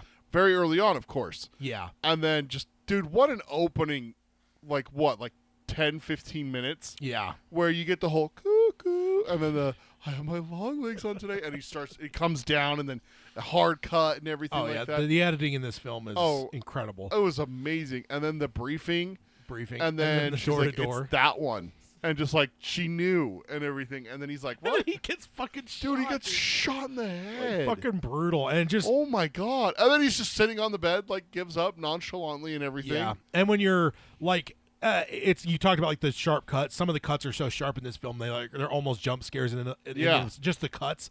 And I think that gunshot's the same. It's like it's just so out of the blue that it's just it's and it's unreal. from her perspective. You don't see it coming. No. You hear the guy shuffling in the house, but it's a guy coming to the door. What's there really gonna be, and everything like that. Yeah, and then he just gets shot right in the head. Yeah, and then surrenders to her like no big deal. Yeah, What did you think early on of? Let me ask you this question. Let me start over. When did you realize that was Harker Lee at the beginning of the film? I assumed it from the beginning. Oh, really? Just from the cut from her with him, and then to her, there was just something where I'm like, I'm going to assume that was her. Like, it may not be, But it's just it's one of those things where it's like, oh, like someone's a traitor, and then you immediately cut to a completely different room and like the first person on like. It's telegraphing it to you that it's like, and it's because sometimes it's not a full-on mystery. Sometimes it's just a matter of like, it's like foreshadowing, right? It's like, or not even foreshadowing. It's just a matter of like, it's how you talk to the audience. And so the fact that you go from that immediately to her in the briefing, I just assumed it was her. Not that helped me like figure out the actual like mystery. Sure. But I just assumed that was her. It's just that cut from there to there just made me assume. That's interesting that you did that, because me and my wife did not. Neither of us thought that was her. Oh, really? Okay. Well, the way that they made it seem is that they were hunting Longlegs. Yeah. You know, like we cut from a missing girl to, you know, a girl that she's dead, right? Like that girl's gonna die. Yeah, I could see that. For sure. That's where it's like, okay, that's the serial killer. That's what we know this movie's about. She's gonna die. The almost birthday girl. I got my long legs. You got to add that to your list for your girls. The rest of it's the almost birthday girl. You could probably say that to him for about a week. Yeah. Okay. I'll remember that. Any of your girls born on the 14th? No. Okay. 7th and 17th. So we're good. Okay. Yeah. We both, my wife and I both looked at each other because they have an October 14th in the movie. Yeah. And my wife and I looked at each other and went, dodged a bullet there. Woo! But no, it was just... They actually did a thing, too, where I think the opening weekend or the second weekend, they did a thing where if you had a birthday on the 14th, you get a free ticket, I think, or something. Oh, nice. They did some kind of thing to, like, it's a publicity stunt, little right? publicity stunt, incentivizing people to go see it. Yeah. I also found out in doing my research for this episode that there was a telephone number set up. Yeah. Did you call it? No. No? I didn't catch that when it was. Oh, okay. Apparently, it's Nick Cage talking to people. Yeah. Which, but yeah, going back to it, it was just kind of jarring. Not jarring, but it was just kind of interesting that me and my wife, neither of us assumed that was Harker Lee at the beginning. Okay. Yeah. Because the way that it was shot, it's just like we didn't know there was a time jump. Yeah. Oh, and there's that too. Yeah. You don't know it's a time jump and everything like that. They don't put years and everything. So I will say the scene at the house is shot on like it looks like a 70 or a 35 millimeter camera, and it's like grainy and shit versus like 4K. So it's not giving you years, but it's giving you hints that like. I guess I didn't think about that. I thought about it as like that's the killer's perspective kind of thing. Yeah, no, that's fair for sure. Because you get that aspect sometimes where you go with a killer and it's all of a sudden dark and gritty and everything like that. So and I'm definitely not trying to say that it was like obvious and everyone should have got it. It's just one of those things that sometimes I have a sixth sense. With you film, do. It's scary sometimes where you're like, yeah, I figured that out like 2 seconds in. I'm like, motherfucker. And then when and that's why I wanted to talk about it. And then when they're testing and they're like, oh, like you're beating the psychic test and stuff. I'm like, okay, does that have something to do with the fact that she's running to Longlegs? But like, that's how I went with the movie, I guess. So, which was so weird because it's like I was expecting like a what's it called? Where she's being interviewed. Oh, deposition. Deposition. Thank you. I was expecting a deposition where she's being interviewed because her fucking partner just got shot in the head in front of her. Yeah. You know? So I'm expecting that, but instead it's like this psychic shit. I'm like, what the hell is going on here? Yeah. I was so thrown out into the universe and just kind of left there.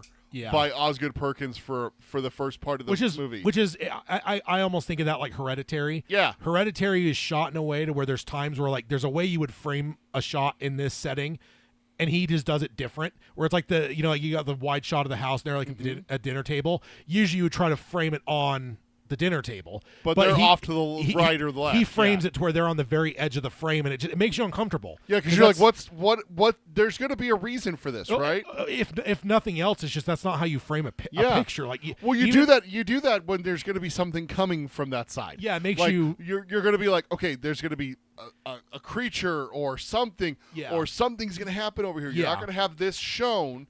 Unless something's going to happen over there. And nothing did. And then it does it. So it makes, and even if it's a subliminal, it makes you uncomfortable. Yes. Because it's just, even if you're not a photographer and you don't pay attention to the rule of thirds and all that kind of stuff, there's just, what's right. Like, it's kind of like with language, right? There's certain rules about how we talk, like, and foreign speakers sometimes struggle with it, where it's just like, but you're not even taught it in school, but it's like a ball red, a red fun ball. Like, no, it's a fun red ball. Like, there's certain like it's always in the same order, and if you do it wrong, you sound like a psychopath. Yeah, but it's like you're never taught that. There was a line of that in the Dead Zone. That's what we covered on our Patreon show. There's a line of that with the immigrant gardener. Yeah, where he says something and he's like, saying "No, that's not how you say it. You say it this way." I don't remember exactly what the context is, but I know exactly. It's similar, and it's the same way with, like, because you watch 100. Every person ever has seen like hundreds of films. You get to a point where even if it's subliminal, you know how they should look and how things are shot. So when somebody subverts that and moves things around, and I think Osgood does that here. He's not doing it necessarily in how he's framing things, but he's doing it in how he's like editing and how he's like not holding your hand through things. He's just there's even like the filmmaker, I think it was it James Gunn, that got pissy with the studio because they're like, you have to tell people where we are, and so he does like the big huge fucking letters nowhere, like, there, I told him, shut the fuck up. No, so it's just, and I think so Osgood's doing that to where it's like to make you feel uncomfortable in and a way that, where it's it worked so well that I was just off put for the first part, and then she gets shown the Longlegs file, and it's like, it's been going on for 20, 30 years. And it's just like, oh, so that was one of his victims back. It was like 66 or something. So like, okay, so that's one of his victims back then. That's what we saw. It just never clicked with me that was going to be her. Yeah. And then later on, I was like, oh my God, that was her. Yeah. You know? Yeah, then you... Because you like, even when she goes to visit her mom, it's not the same house. Yeah. Yeah. It's not the house that, he came to visit her. So I don't know where all your questions lie. Yeah. Did you see any of the subliminal stuff? Like what? The demon. I sent one in the chat yesterday. You see like a demonic figure multiple times in the background. No, you don't. Yeah. Go look at the one I sent last night. I watched it last night to be fresh on it. She's sitting on the floor with the file. Look at the left side of that frame. Hold on. I'm literally. You said it in the movie crew? Yeah. Okay. Yeah, I think I said that's fun because I didn't notice that the first two times when I was watching it last night. I was being very aware of the background. Look at the back left. Holy shit, dude! So the first time I saw it, that's a fucking demon right there with the horns. Yeah, like the horns. I noticed one when I saw it the first time, and it was when she's in the mom's house. There's a point when she's walking to the mom's house. It's fucking cluttered with all kinds of shit. Yeah. There's one point, and most of these are like split second. They're not even there for long. It's like the Exorcist, like the Captain Howdy ish, but it fades out more. Like, okay. But like whatever. But there's one where she's walking to the house, and I saw it in the theater. I was like, and afterwards I asked her. I ended up texting Hagen. So I think it was the first or second time. I saw it in theaters twice within the first opening weekend. I went twice, and I remember the one. And I wasn't even like trying to look for anything. It was just more of like that was fucking horns. Like, what the fuck? And like, then you started kind of. I think there's like 10 of them. Holy 10 times throughout the movie that you see that demon behind. That's unreal. I never caught that. I thought about circling that but I thought it'd be funner to let everyone discover it on their own. Holy shit. I don't think I even saw that when that got text last night. Oh, okay. Yeah, I decided to watch it last night to be fresh on it. So, I think there's 9 or 10 of them throughout the course of the movie. I haven't caught them all, but I do think there's lists online to tell you where to look to see all the demons. And some of them are very, very brief. There's one where it's like, I want to say it's when she's in like one of the FBI building or something, and you see it in the window.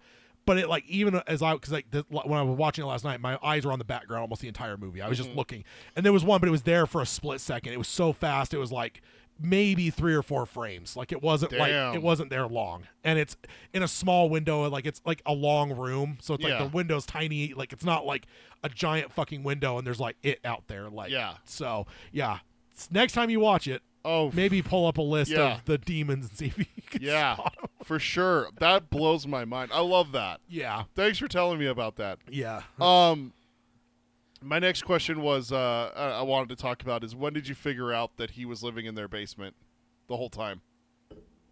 I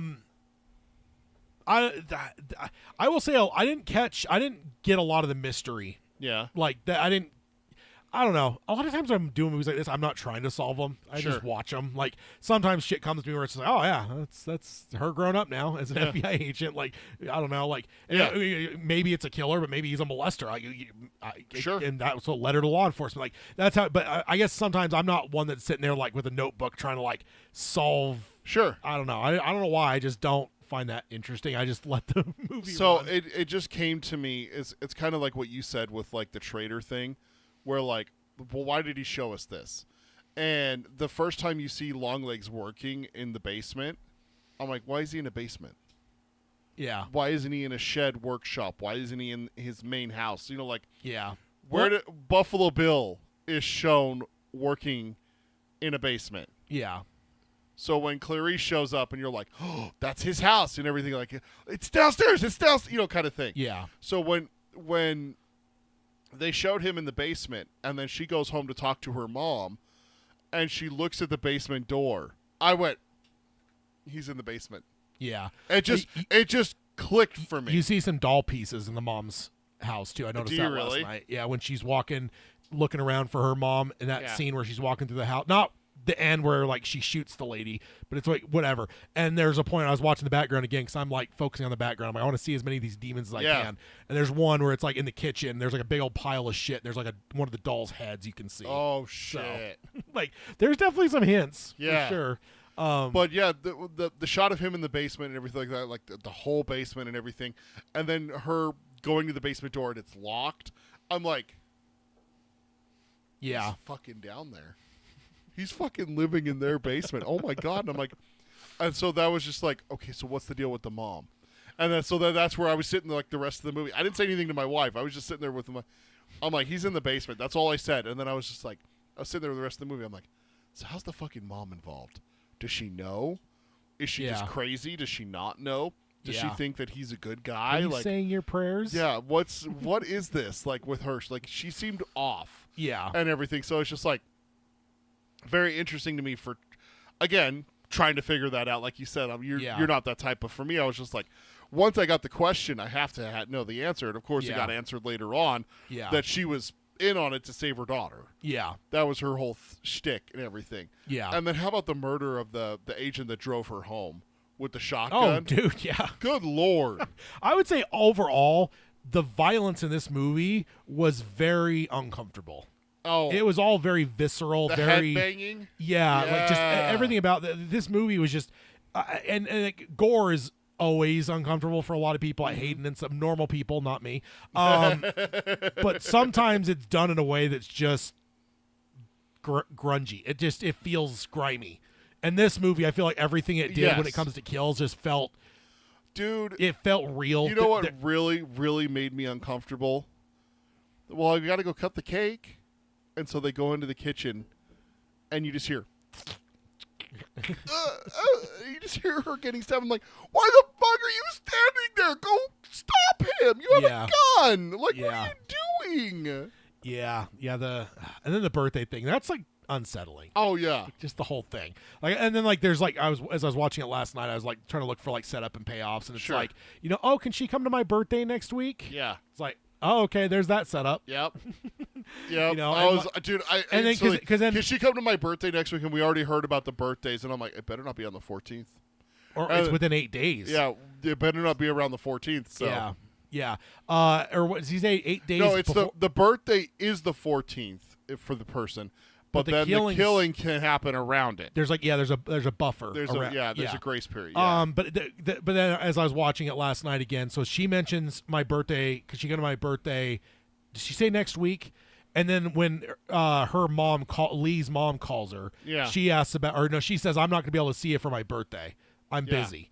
And it's like, Is it the same again, birthday? when you place it together, it's like it makes total fucking sense Yeah. that like my birthday next week, and I can't, like, you would tell your mom like, hey, I can't make it for my birthday. Like, Yeah. you wouldn't be saying that months in advance. No. And you don't know how long the case is going to go. So it's Right. like the pieces are there for you to piece it together that her birthday and this little girl's birthday are both on the 14th. Like, well, they're on the same day. And I don't remember if there's ever a point they give you the number where you're at Yeah. enough to like know that like the 14th within spitting distance. Yeah. So, yeah. I mean, we haven't talked about Nick yet. I don't know when I was saving it. Okay. But go ahead. No, I just wanted to make sure you know No, we absolutely will be talking about the performance that Nicolas Cage put out. The reason why I'm saving is I have a few things about. Oh, his that's fine. performance. No, that's no, we can get there now. no. Hit up whatever you want. I just 'kay. Yeah. We will be talking. You about either it. save him for the end or you hit him up front, and we haven't hit him up front, so I just wanted to make sure you are saving him for the I only have a finale. couple more things before talking about Nick, so let me just get through those real fast, then we'll talk about Nick's performance. Carrie Ann, the girl in the asylum, the one that survived and everything, she very much gave me a Manson family girl. Yeah. Squeaky, Yeah. Leslie, all those different girls from the Manson family vibes, willing to do whatever the Charles Manson figure wishes. Yeah. I'll kill you right now. You know, that Yeah. whole creepiness and everything like that. And then the letters, dude, that's straight up Zodiac, Oh yeah. right? Like that's Yeah. just straight up Zodiac right there, and everything. Lot of stuff there that made me Leo meme like oh. Yeah. Letters. He's signing them. Yeah. He has a cipher that's very much Zodiac. Yeah. So creepy that it's the mom to witness the killings, that he's not there. Yeah. So I wanted to How point. are you interpreting just the cases before you get to the reveals? When it's like we don't know why, but like the dad or the mom, he's not there. Like, well, we have letters there, but it's like he's not doing the killing. Yeah. It's always something like, how are you interpreting that? How I was thinking what it was is that I think it was Because you're like a true crime. Well, you're in like. I'm interested in serial killers. Yeah, so Yes. it's like, like you would be looking at it from a perspective of like, oh, well, how is this actually, what's the mechanics of this, right? Well, yeah. Also, That's how it's you're gonna- also the thing that I was about to bring this up, so it plays in with what you're saying is, how are they going to try him? Yeah, What are you going to try him with? He didn't kill anyone. yeah, Yeah. Yeah. What? I mean, that was the whole big thing with like Manson, yeah, and that's one of the reasons why this fascinated me is because the case against Charles Manson was, did he order the killings? yeah. He didn't kill anyone. He wasn't there at the No. LeBlanc None of them. residence Yeah. or at the Tate residence. Yeah, He wasn't there. no, But yeah, he ordered people dead. yeah, And that's where I thought it was going to be going. I thought Lee Harker says it. she brings up that, Manson. that he got to them Yeah, and everything, and that's where I was going with it. Is that what I was thinking? like brainwashing type. Like brainwashing. There was no drugs, obviously, Yeah, is what they said, but it's film. You can always invent a invisible drug yeah. that's not traceable and everything. So Ooh, that blanket pull with the ones in the bed with the maggots, and oh god, that was quite that was quite fun. not fun. And then the cat. We have 2 cats. We just got a new kitten in December, and I've heard this horror stories about cats won't wait. Oh no. Once their food is gone and they have no more access to food, they will absolutely eat your corpse if you pass away. See, the way I've always heard it is like cats, if they are like kind of feeling a little bit of a snack and there's like their bowl's half empty, they'll go eat your face off. Yeah. The dog like will wait like a few days until it's like really hungry before it does. Like cats though, they're just like, oh well, my bowl's, I can see the bottom of my bowl a little bit. I'm gonna go eat your face now. Yep. Like cats are just like, fuck you. Yeah, Which is they what I don't- love about them. They don't even care. Yeah, which is what I love about cats. So that got to me and my wife because it's like, oof. Yeah. Yeah, I would say, yeah, there's a very dirty feel to most of the violence in this movie. Yeah. It's just none of it feels like film. Well- it all feels so real, Well, in a yeah. way, which I think that's the brilliant thing, because I think I love all horror. I love slashers, gore. I love it all. But it's like whenever one does something in a way to where it just feels different and off, like it's going to upset people, but I love it because it's just like, oh, cool. Like it's not just a bunch of teenagers getting massacred at a camp, because Yeah. they let a kid drown. Like that's Right. like, that's, I don't know. There's like a fun to that. There to is. me. Yeah, So, it's like, haha, you deserve it kind of thing. You Yeah. know?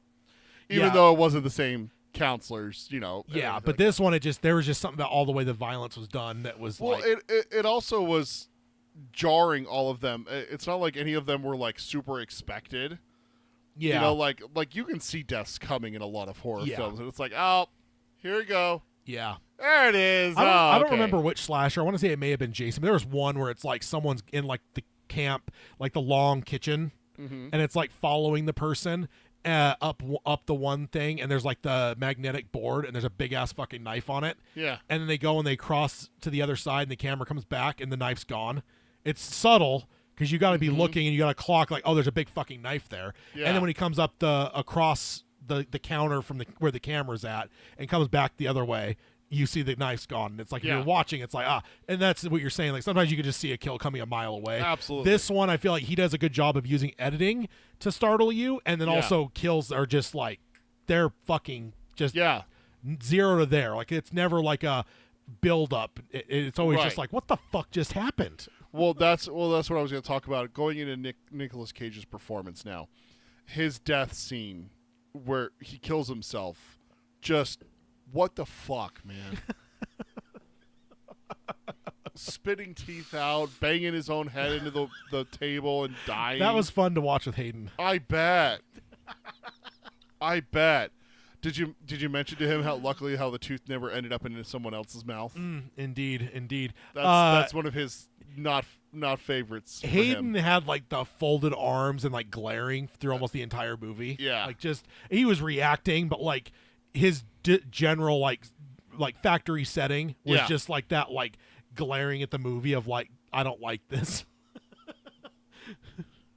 One thing that kind of shocked me is, honestly, I was surprised by how much we saw Longlegs.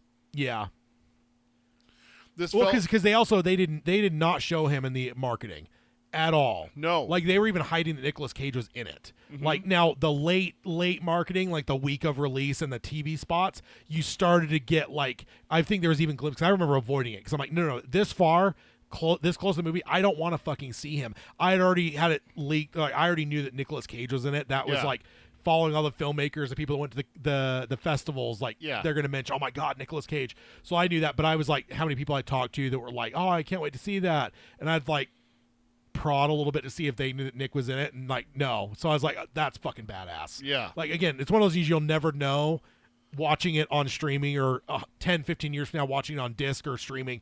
You'll never know that, but the marketing was brilliant because, they never showed him. They never even alluded that Nick was in it. Nothing. Yeah. He wasn't, which is insane for this. Imagine not using probably the most established actor, easily the most established actor. Not using him in your marketing to say that, hey, Nicolas Cage is in this. Nope. Come see it. Yeah. So, but for that, and then his performance, like having the scene, just a random ass scene where he goes to like the grocery store. Dad, the creepy guy's back. Dude, I will say him in the car. Daddy! Yeah, mommy! Dude, that lives in my head rent free. I have watched that on YouTube so many times because it just, even after seeing it one time, I'm like, I don't know what it is, but my fucking God, dude. Like, so we got to talk about that scene and some of the other scenes with Nicolas Cage because I got this quote here. This is from InternetMovieDatabase.com. Trivia on it, and I went and looked, and this is you can find this interview. No, I know you're going. Osgood Perkins. Yeah. During an interview, Osgood Perkins recalled a story from production where he learned Nicolas Cage has a particular skill that he says no other actor possesses: the ability to recognize how high or low he is able to speak without messing up the audio. According to Perkins, the sound guy came over to me one day, comes up to me a couple days into Nick being on set, and he's like, Oz, I've never seen anything like it. When Nick is mic'd, I'm watching the dials. When Nick goes big, he goes right to the line. And right has like the asterisks around it, like emphasis. Yeah. Right to the line. Anything more, a decibel or two over that, it would be hard to use. When he goes down, he goes soft and is whispering and he's barely talking. He goes right to the line. Anything past that line, you wouldn't be able to use it. He knows where the lines are. It's the craziest thing I've ever seen in my life. And I don't remember if that, because that isn't the full, like the entire, because I remember also hearing a part of it was he noticed it in different settings. Like whether we're in a room or the outside car or the car. Like so it wasn't just like I'm in a very controlled, we're in a studio, I'm on a set that I kind of know the size. Like, no. He was like, whether it was in the car, which is very contained, or a big room or outdoors, like it was always the same. He knew it. It's like, dude, that's insane. That is nuts. I've never like, there was this span of years after high school where Nicolas Cage got shit on a lot.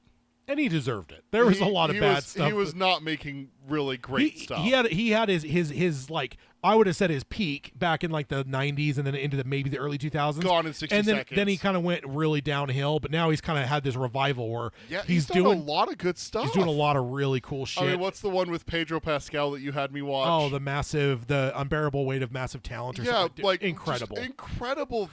Paddington 2 kicks ass. Paddington 2 kicks ass.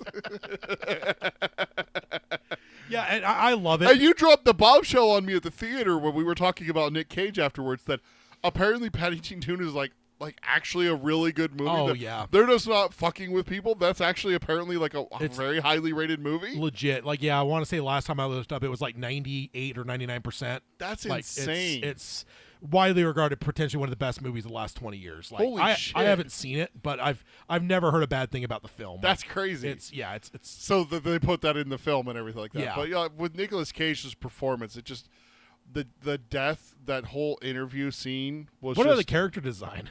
What the fuck was that? You almost can't tell Dude, it's him. It almost You like, can't tell it's Nick. Yeah. Like, if you didn't know, like, and if you weren't familiar with Nick, I know you and I both grew up watching various Nick movies. I feel like you could see it, tell in the voice, but you can't see Nick. But only at certain points with the voice. Me and my wife talked about this after we finished the movie. It's like, how good was his performance? But on top of that, he disappeared for a while. Yeah. But there was like certain things that he would say, and it's like, oh, that was Nicolas Cage. Like, Yeah. I heard Nick Cage. There's vocal fingerprints. Yes. And there's just. But then there was other times where it's like that. Who's talking? Because that's not Nick Cage. Yeah. You know, like yeah. And that was that. Like, a lot of people would be like, well, that's a bad performance because sometimes you heard Nick Cage. No. It's like, no, that happens with every actor. Colin Farrell. There was times with Penguin where it's like you could. That's Colin. The fingerprint of the voice, yes, even through his accent. Yes. You and sometimes I've even recognized people strictly because of them talking. Yes. Like I'll just hear like a certain wording and I'll be like, oh my fucking god. That's who it is. Like the dude that narrates The Stand, which I listen to every fucking year. It's 50 hours long. Yeah. I've heard this guy's voice a lot. I was listening to another book on Audible. I was like 15 hours in. Oh, and it was a World War II book. Yes. And he mentioned Curtis LeMay, the firebombing monster. Yeah. And there was something about, he said LeMay, and it just clicked, and there was something about it that sparked. I'm like, oh my god, that's the guy that does The Stand. That's the guy that does The Stand. So it's Yeah. weird how vocal. Like everyone always talks about, smells can take you back in time, and you can remember. Sounds are the same way. But especially vocal. Like I feel like that's a lot of times where you'll hear like, oh my god, I know this person. I don't know why. I just heard something in the voice that is familiar. I've done that so many times with movies where I'm like, I recognize that person's voice, and my wife's like, what? And I'm like, I'm telling you, I know that person. And then when you go look it up, it's not even that you know them from an animated thing, because that would solve it if it were it's just like, it's their voice that I heard. Yeah, and that's all I have to associate them with. Yeah. But no, it's like live action. It's like, no, this guy was in 3 episodes of NCIS that I watched 15 years ago. But like Will Patton, the first time he started like narrating for Stephen King, like it wasn't that I never knew his name. I learned it through him being the narrator. But I'm like, oh, it's a Gone in 60 Seconds guy. Yes. Immediately, I'm like, I know that voice. Yeah. It's I'm like, I know this guy. That's the guy in Gone in 60 Seconds. Oh, fuck yeah, dude. What he was Patriot? He was in another. Yeah, he was in The Patriot. Was it Patriot? I think he's in The Patriot. It's a tangent, but he's in something else. But I always register him to Gone in 60 Seconds. So, so I've been talking a lot about Nick Cage and the whole sound thing. What about you? Like I said, he did dip to the point where I kind of found like to the point in the early 2000s, I got to the point where I would basically just not see a movie if Nick was in it. And I think that was probably fair with a lot of the stuff that he did, because he had the whole like bankruptcy and like tax issue, and he started basically doing movies because he just needed the paychecks to pay off his debts and stuff, and he just was in a lot of really shitty stuff, and so I probably would have written it off by and large. But in the last couple of years, he's kind of swung it back to where he's doing some incredible shit, and this has got to be one of the better performances he's ever done, because again, he does disappear into it. Part of it is the makeup and the everything to where he doesn't look like Nick, but he just was one of the creepiest motherfuckers. Like, and it's a different kind of way, because I know everyone loves to like attach us to Silence of the Lambs, and I think that's unfair at times, because I think that's very unfair to latch any movie to one of the greatest films of all time, right? Sure. Like, you're never going to live up to that. But like Anthony Hopkins, there's a creepiness to him as Hannibal Lecter. Yeah. But it's not something you could define very easily. Because he is so gentlemanly and kind and well spoken. And it's only at times like on the edges you start to see like the actual madness. There's a line in the first interaction between Clarice and Hannibal that I don't remember the exact line, but he gets a look in his eye. Yeah. And it's just like, yeah. And it's very subtle, and it's like it's a veneer. yeah, and you're just like, whoa. When that drops, you totally see his madness, and that's brilliant. This is the opposite. Nick is madness up front. He is just so you just know he's fucking crazy. Like the girl in the store, Dad, that crazy guy's back. Like, Yeah. How can you look at this Yep. person, hear him, even if he didn't talk? I mean, that's probably bad to just judge someone by their looks, but he looks fucking bad Yeah. shit. But But then when he talks yeah. the way he talks, the things he says, his way he like, kind of almost poetic with the way he speaks a little bit. Yeah. But it's all very like infantile too, like he's talking to a baby, and it's just Yes. it's unsettling. His look, I mean, the way they dressed him was everything about the character was just absolutely fucking Yeah. Kind of like the violence. The violence in this just puts you on edge, and it's just like, very wait, what? He's just that embodied. It's just it gives you the fucking heebie-jeebies. Like Absolutely. like you don't want to run into Hannibal Lecter in an alley, but how much I'd run into him before I'd run into this guy. Yeah. I'd prefer to run into fucking Hannibal Lecter than this guy, because it's like Absolutely. it's like I probably am quite a bit taller than him, and I weigh more than him. I probably wouldn't have a hard time like overpowering him if I had to.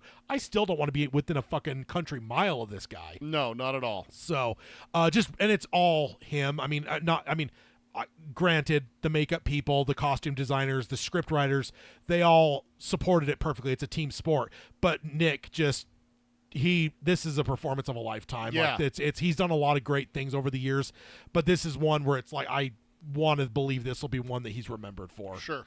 Because even if people don't overly, because some people, again, this is a very mixed bag movie for some people. A lot of people walked out going, oh, it was too overhyped. Other people walked out fucking loving it, which is where I'm at. Yeah. But I don't think anyone, even the people that were disappointed with it, I don't think anybody talks bad on anything Nick did. No. So he was just fucking incredible. I did see a quote from Nick after the film came out, doing my research for this, that he'll never do anything. He'll like never this. do anything like this again. Yeah. He's like, nope, this isn't the kind of, I don't like violence. This isn't the kind of movie I want to make anymore. Yeah. And so I'm just like, whoa. I wonder what we're going to be missing. Yeah. You know, like what's there that he's just saying no to. Yeah. Makes you kind of wonder, like, what else he could have been doing all these years. Yeah. But he doesn't like those kinds of movies, so that's kind of interesting. And like with my horror fest over the last October, I also hit a couple of his stuff. Like I'm going through to find it. Renfield, I actually still want to see. I missed that one, the vampire one. Yeah. Where it's a little bit more like horror comedy. Yeah, I haven't seen Pig. I do own it. It's kind of almost like John Wicky, but it's like his pig gets killed. That sounds fun. Wasn't he in like the old school? Oh, is it Wicker Man? Yeah, the remake of Wicker Man in the early 2000s. Yeah, The Bees. Yeah. Color Out of Space. It's a Lovecraftian one with him, and that was incredible. He plays kind of the everyman, very not Nick, but there are times where he kind of goes nuts because they're basically, you need to see it. It's wild. It's not necessarily like Leviathan giant, but it's one of Lovecraft's stories, and it's really, really good. And then he did the Spider-Verse, which is really good. His voice acting for Noir, Spider-Man Noir, was awesome. And I love my favorite story from that was he's so self-aware because the director was like, I was trying to I wanted him to kind of embrace like the Nick Cagey element, but he's like, how do you say that? Because like you don't want him to feel bad. He's like, so yeah, we just want you to kind of let go a little bit more wild. And like the more he circled around it, then Nick's like, oh, you just want me to go full Nick Cage? And he's like, yes, please. And he's like, okay. And then that's what he did. It's like, dude, amazing. The fact that he's thank you. The fact that he's got that self-awareness.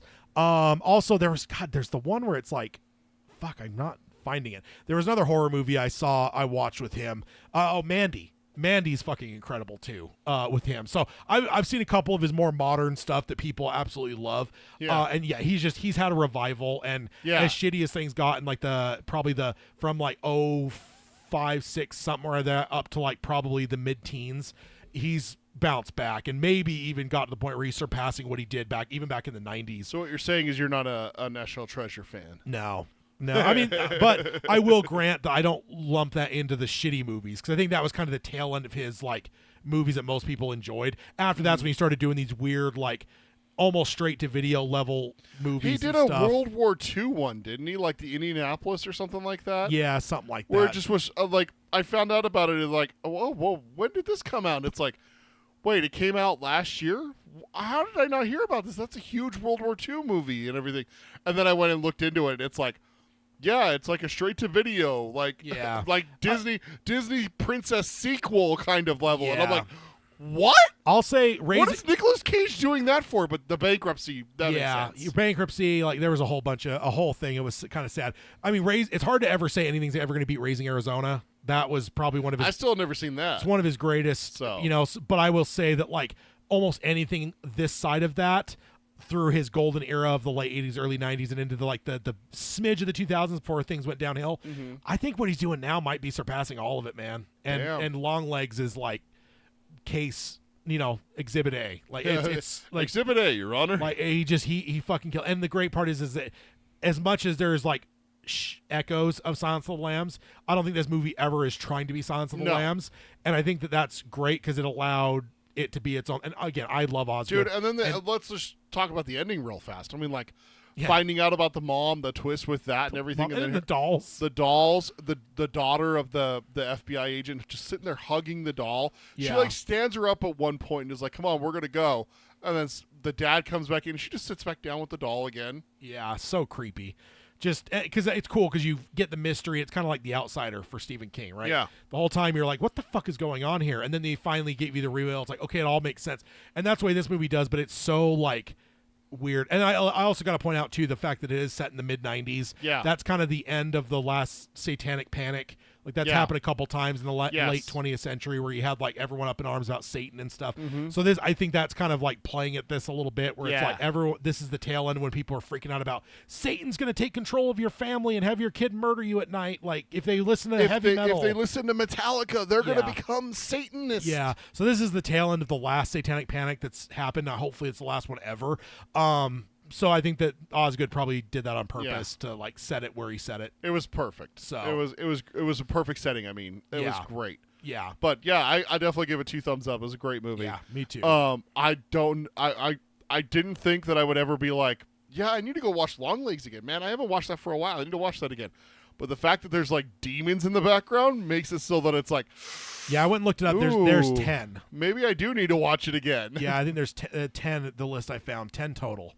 So I got to tell my wife that. Unfortunately, she wasn't able to join us today. She's got plans, but I'm gonna have to let her know and see if she wants to rewatch it to see if we can find See if them. she missed that picture I sent. Just tell her to like, hey. We both reacted to it. I just wanted when I looked at it, we both reacted to it.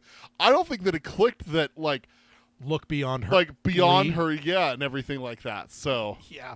I reacted and Hayden reacted. I don't think Lydia did. Okay, because I remember like almost Leo memeing it in the theaters when she's walking through the house and I saw the one behind her because I'm like, that's a fucking demon. And so obviously last night was the next time I watched it outside of my 2 opening weekend theatrical watches, and I was like, okay, I am watching nothing but the background this whole movie because I need to find some demons. So yeah. No, yeah, me and Hayden reacted. I don't think my wife did. Yeah, good stuff. Love it. I think the reason I didn't really fully grasp what was going on with what your picture and everything like that is I felt like shit last night. Oh yeah. Yeah, it's one of those ones where it just like hits you at night when you wake up the next day and you're like, oh, well, okay, whatever. Yeah. So yeah, I thought I was gonna throw up and everything, but so that's what happened. Is that may have been played apart because you said it at like 9:50 at night. So yeah, because that's when I like yeah.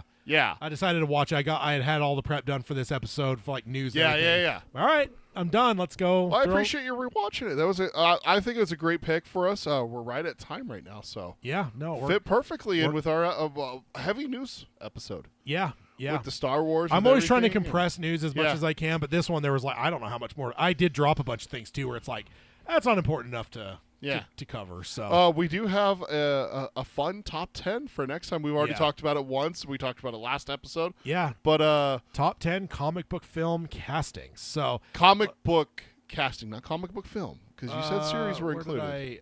where's mine? Oh, there it is. Next time on. There we go. So next time on, top 10 comic book castings. So, anything. Not films. TV series, films, like people that have moved from the comic book page to live action, who are the top 10 that have embodied those roles. And, and I'm not defining it for you. It could be that they are the perfect encapsulation of what, like, Patrick Stewart, I almost said Captain Picard, as Charles Xavier. Like, it's just, there's, like, the person that did the casting shouldn't even get paid for that one because it's just, it's so obvious. Or it could be the matter of, like, something like Wolverine, the fact that he was able to come into that role as much as he didn't embody it as much as what the page would have been, but that he's owned it so well for the last 20 years. It could be so you could do it either way. You can, and you don't have to like go all, or you could just build your list however you want. Yeah. I'm not going to define it for you, but what are your, because I think that's a fun, it hit me while I was watching Daredevil where I was like, that's actually an interesting thought, because there's a number of candidates from that show. I mean, I got 3 off the top of my head. I'm only in season 2. Without even thinking that hard. I mean, Daredevil, Punisher, and Kingpin. Fisk, Like, yeah. And it was, I'll give you, I'm not saying it's going to make my list, but it was John as Punisher that made, where I was just like, this dude was made for this Punisher's role. been embodied twice now, before him. 3 times.